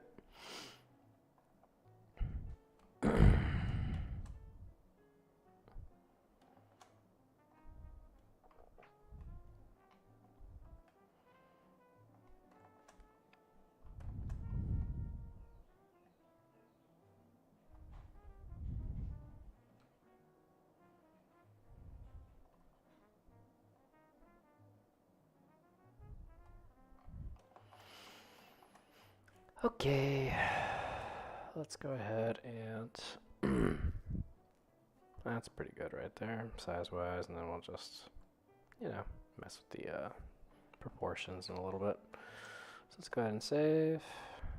Let's see just how big he is. Export, STL. See how much I need to decimate.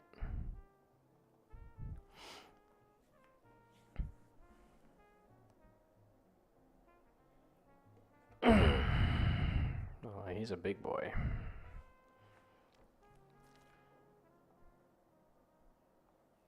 $155 megs. Alright, I've seen worse.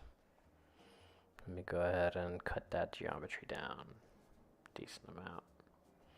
So, add modifier, decimate, and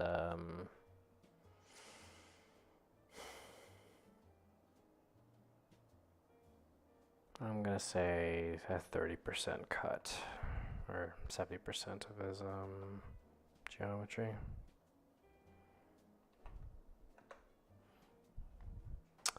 It'll still look good, so I'm not worried about it.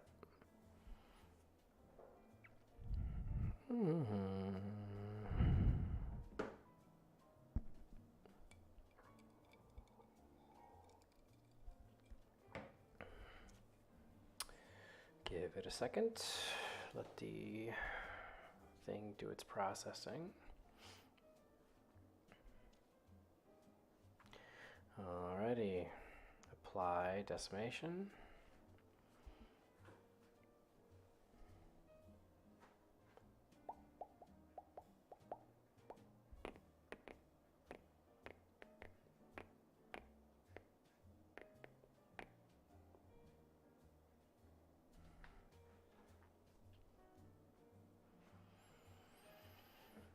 Oh, let's go, come on. There we go. Now let me go ahead and save as rigged. And then I'm gonna build a skeleton. And we're gonna go from there. So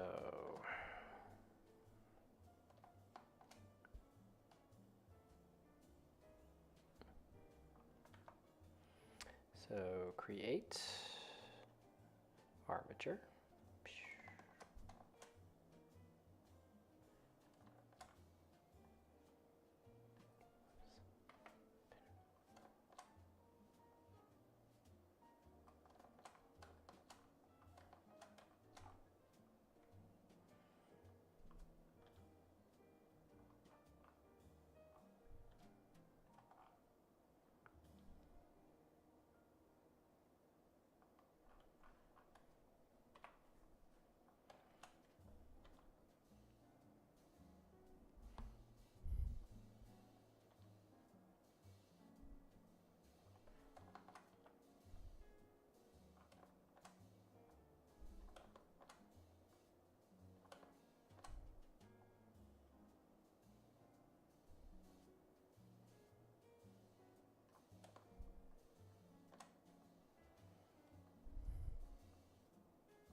last but not least, the legs. I don't plan on making any cool looking poses with its hands, but I'll at least add the fingers in case somebody wants to do that themselves. Not like there's many fingers to begin with. Alrighty. Shoulders. And then elbows.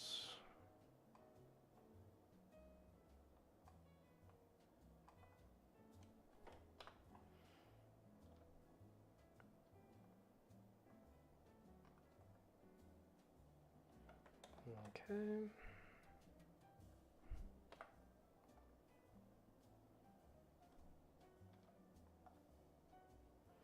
And then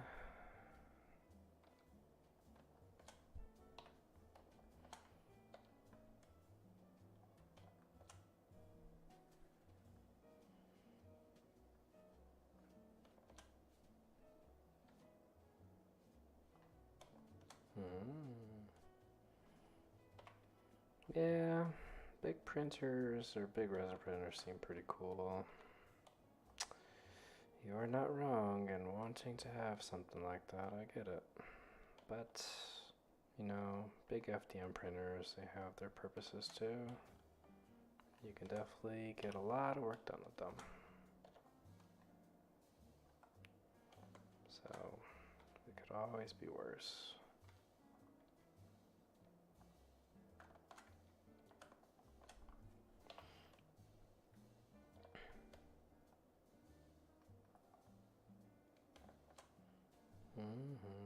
Yeah, I get that.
Yep, exactly. The FDM machines do still serve their purpose. They can pull off really big prints, and that's pretty great.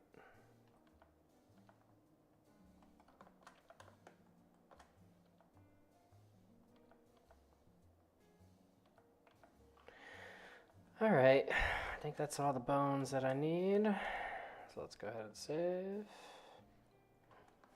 And yeah, I think at this point, given this is going to take some time to connect to the skeleton, I'm going to go and enjoy a nice lunch with my wife. So I'll be right back. Let me go ahead and connect this thing. Control P, automatic weights. All right, and there it goes. All right, I'm gonna go get me some lunch. So lunch break. Lunch break. I'll back in, I don't know, 45-ish. Left at 12, 14. Next model, current model. Model, X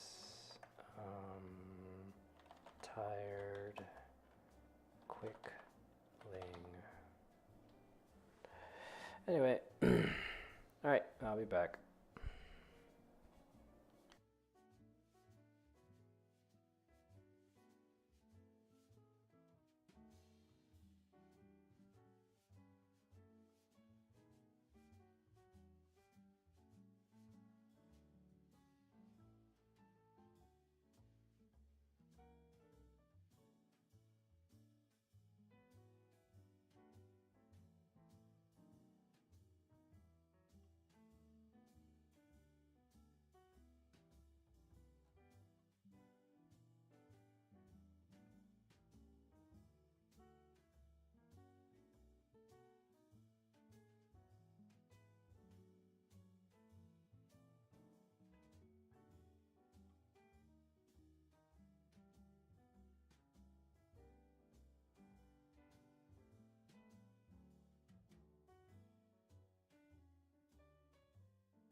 Hello.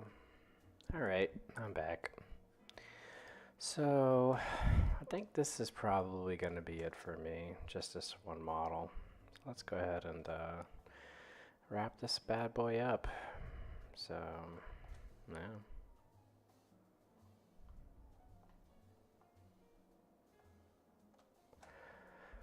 Hi, vey. Let's go ahead and save this as post.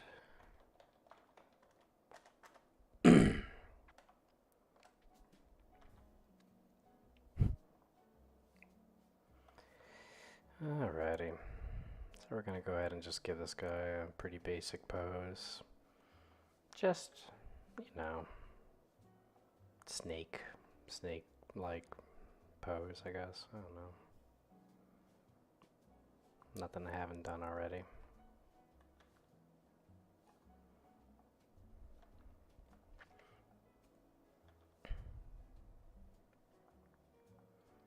I'm wondering if I gave this guy enough bones. Probably did.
So, I did get a bit of an influx of new patrons, so to all you folks who are watching and just decided, you know what? I want to support this guy. This guy is a good dude. I appreciate it. I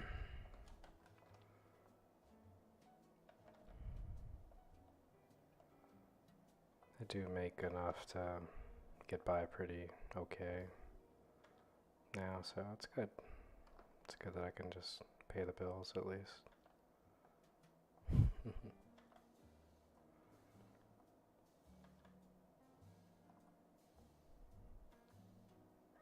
I remember somebody once asked me, why do you have such low prices? You know, other Patreons, they do, I don't know, at minimum $10, $20. I'm just like, you know what? I already made this stuff free for everybody. It would just feel weird to try to play those games and, I don't know, focus too much on growth, money, none of that. As long as I could just get by, it's all that matters to me right now.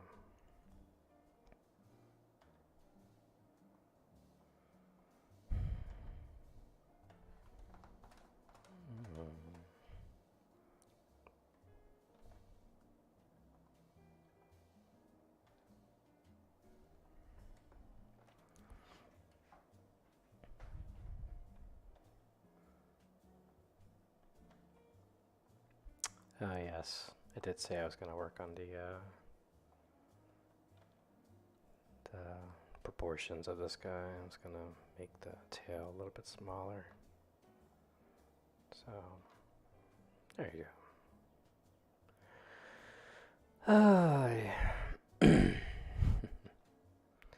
So I think bringing my YouTube back on was probably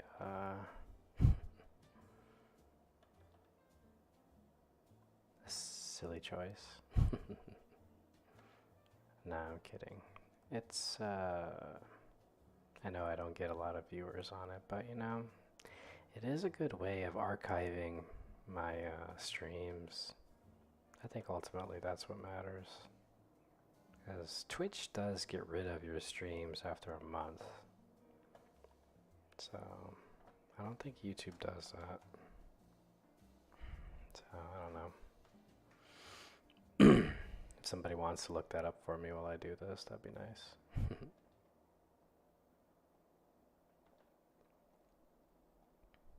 I'm enjoying some wine right now. Because just felt like having some. It's Friday, right?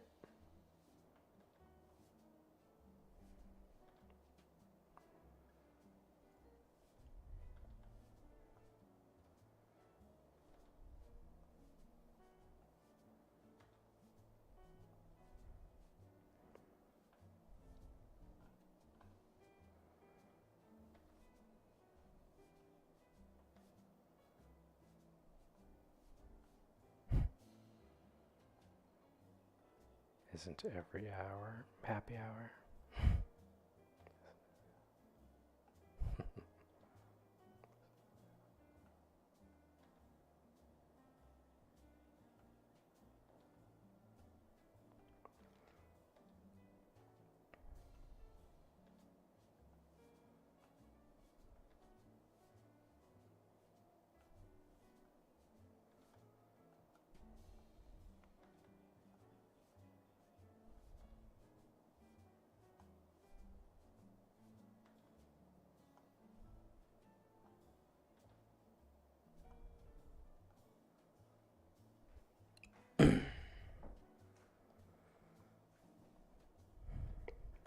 Snapmaker.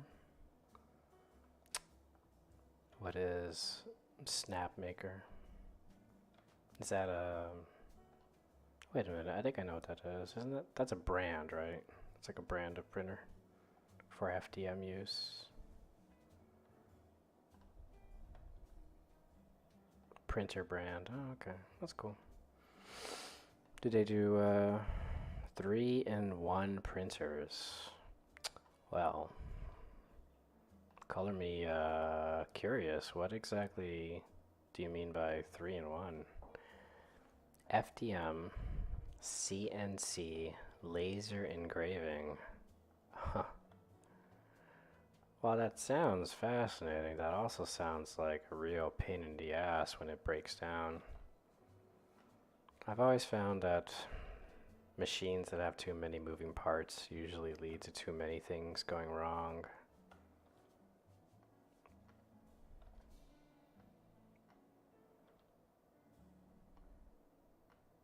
Though it does sound fascinating.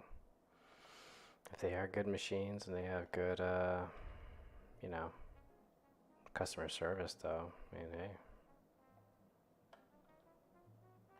Not really. You change out the print module for CNC or laser modules. Okay. I guess I was just more referencing just a broader concept of when machines are too complex. But, it's interesting. Personally, I don't have any use for laser engraving. Although I guess they would make pretty decent GIFs. So, there's that. I'm asking this because, and I know that normally you just Google these things instead of asking them, but given my eyes and hands are completely focused on this model. What is, what is CNC again?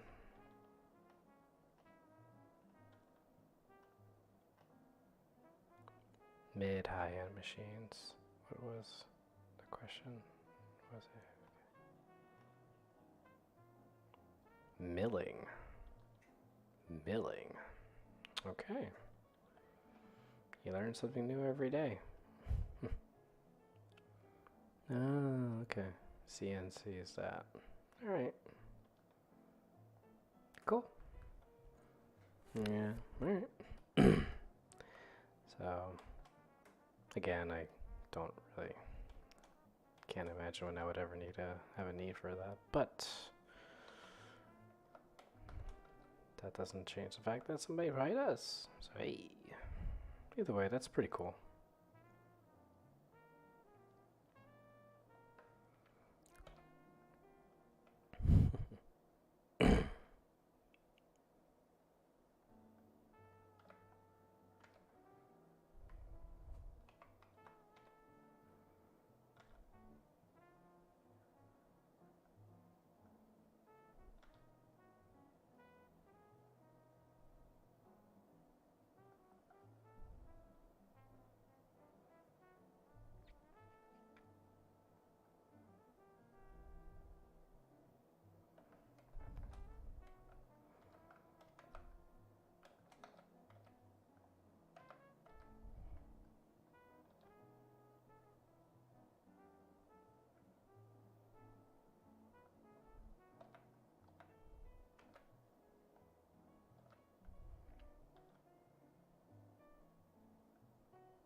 Oh well.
Alrighty. So there we go, folks. That looks like that is the Lenorm that I was working on today. A lovely Tarn Lenorm. I guess I could make him a little bit bigger. It's only fair. He's a gargantuan creature after all.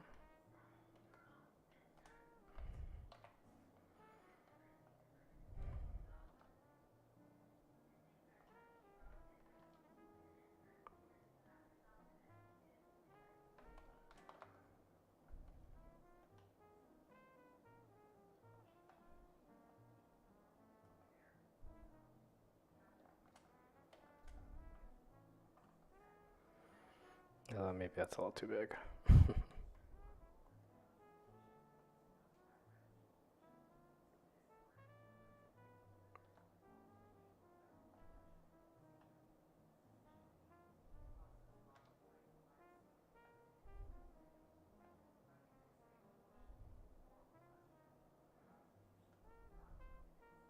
That's good enough.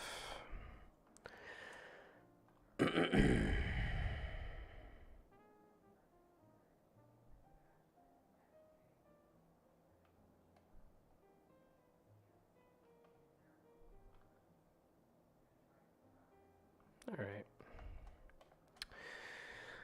Okay, looks pretty good. Let me go ahead and save. Let me go get some lighting from, one of the other Lenorms, given they were also really, really big. Yeah, you'll do.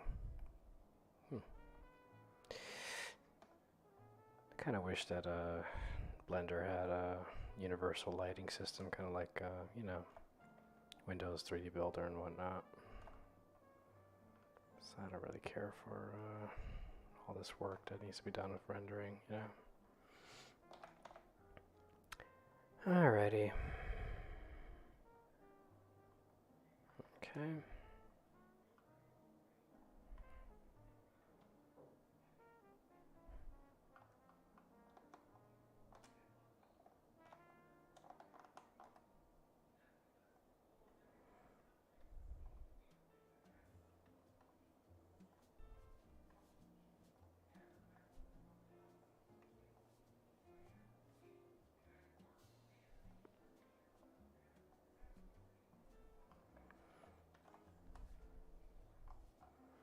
Alright. Let's see how this guy looks.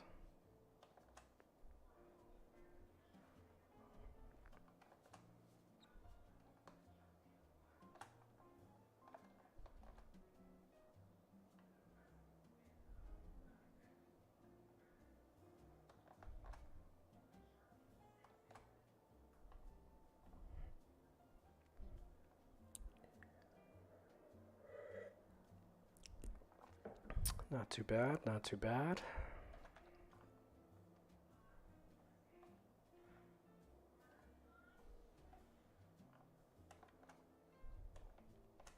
Let's try that again.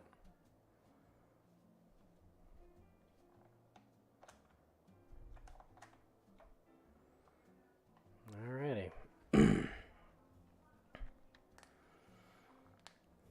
Okay, there you go. We got ourselves a rather handsome looking Lenorns. I guess I could throw in a little lighting right in the middle, right over here.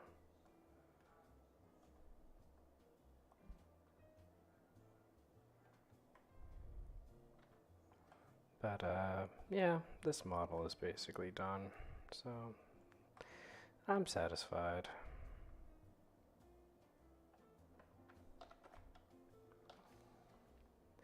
Alright folks, well, I'm gonna go ahead and do one quick rendering real fast. And I think that's gonna be it for the live stream.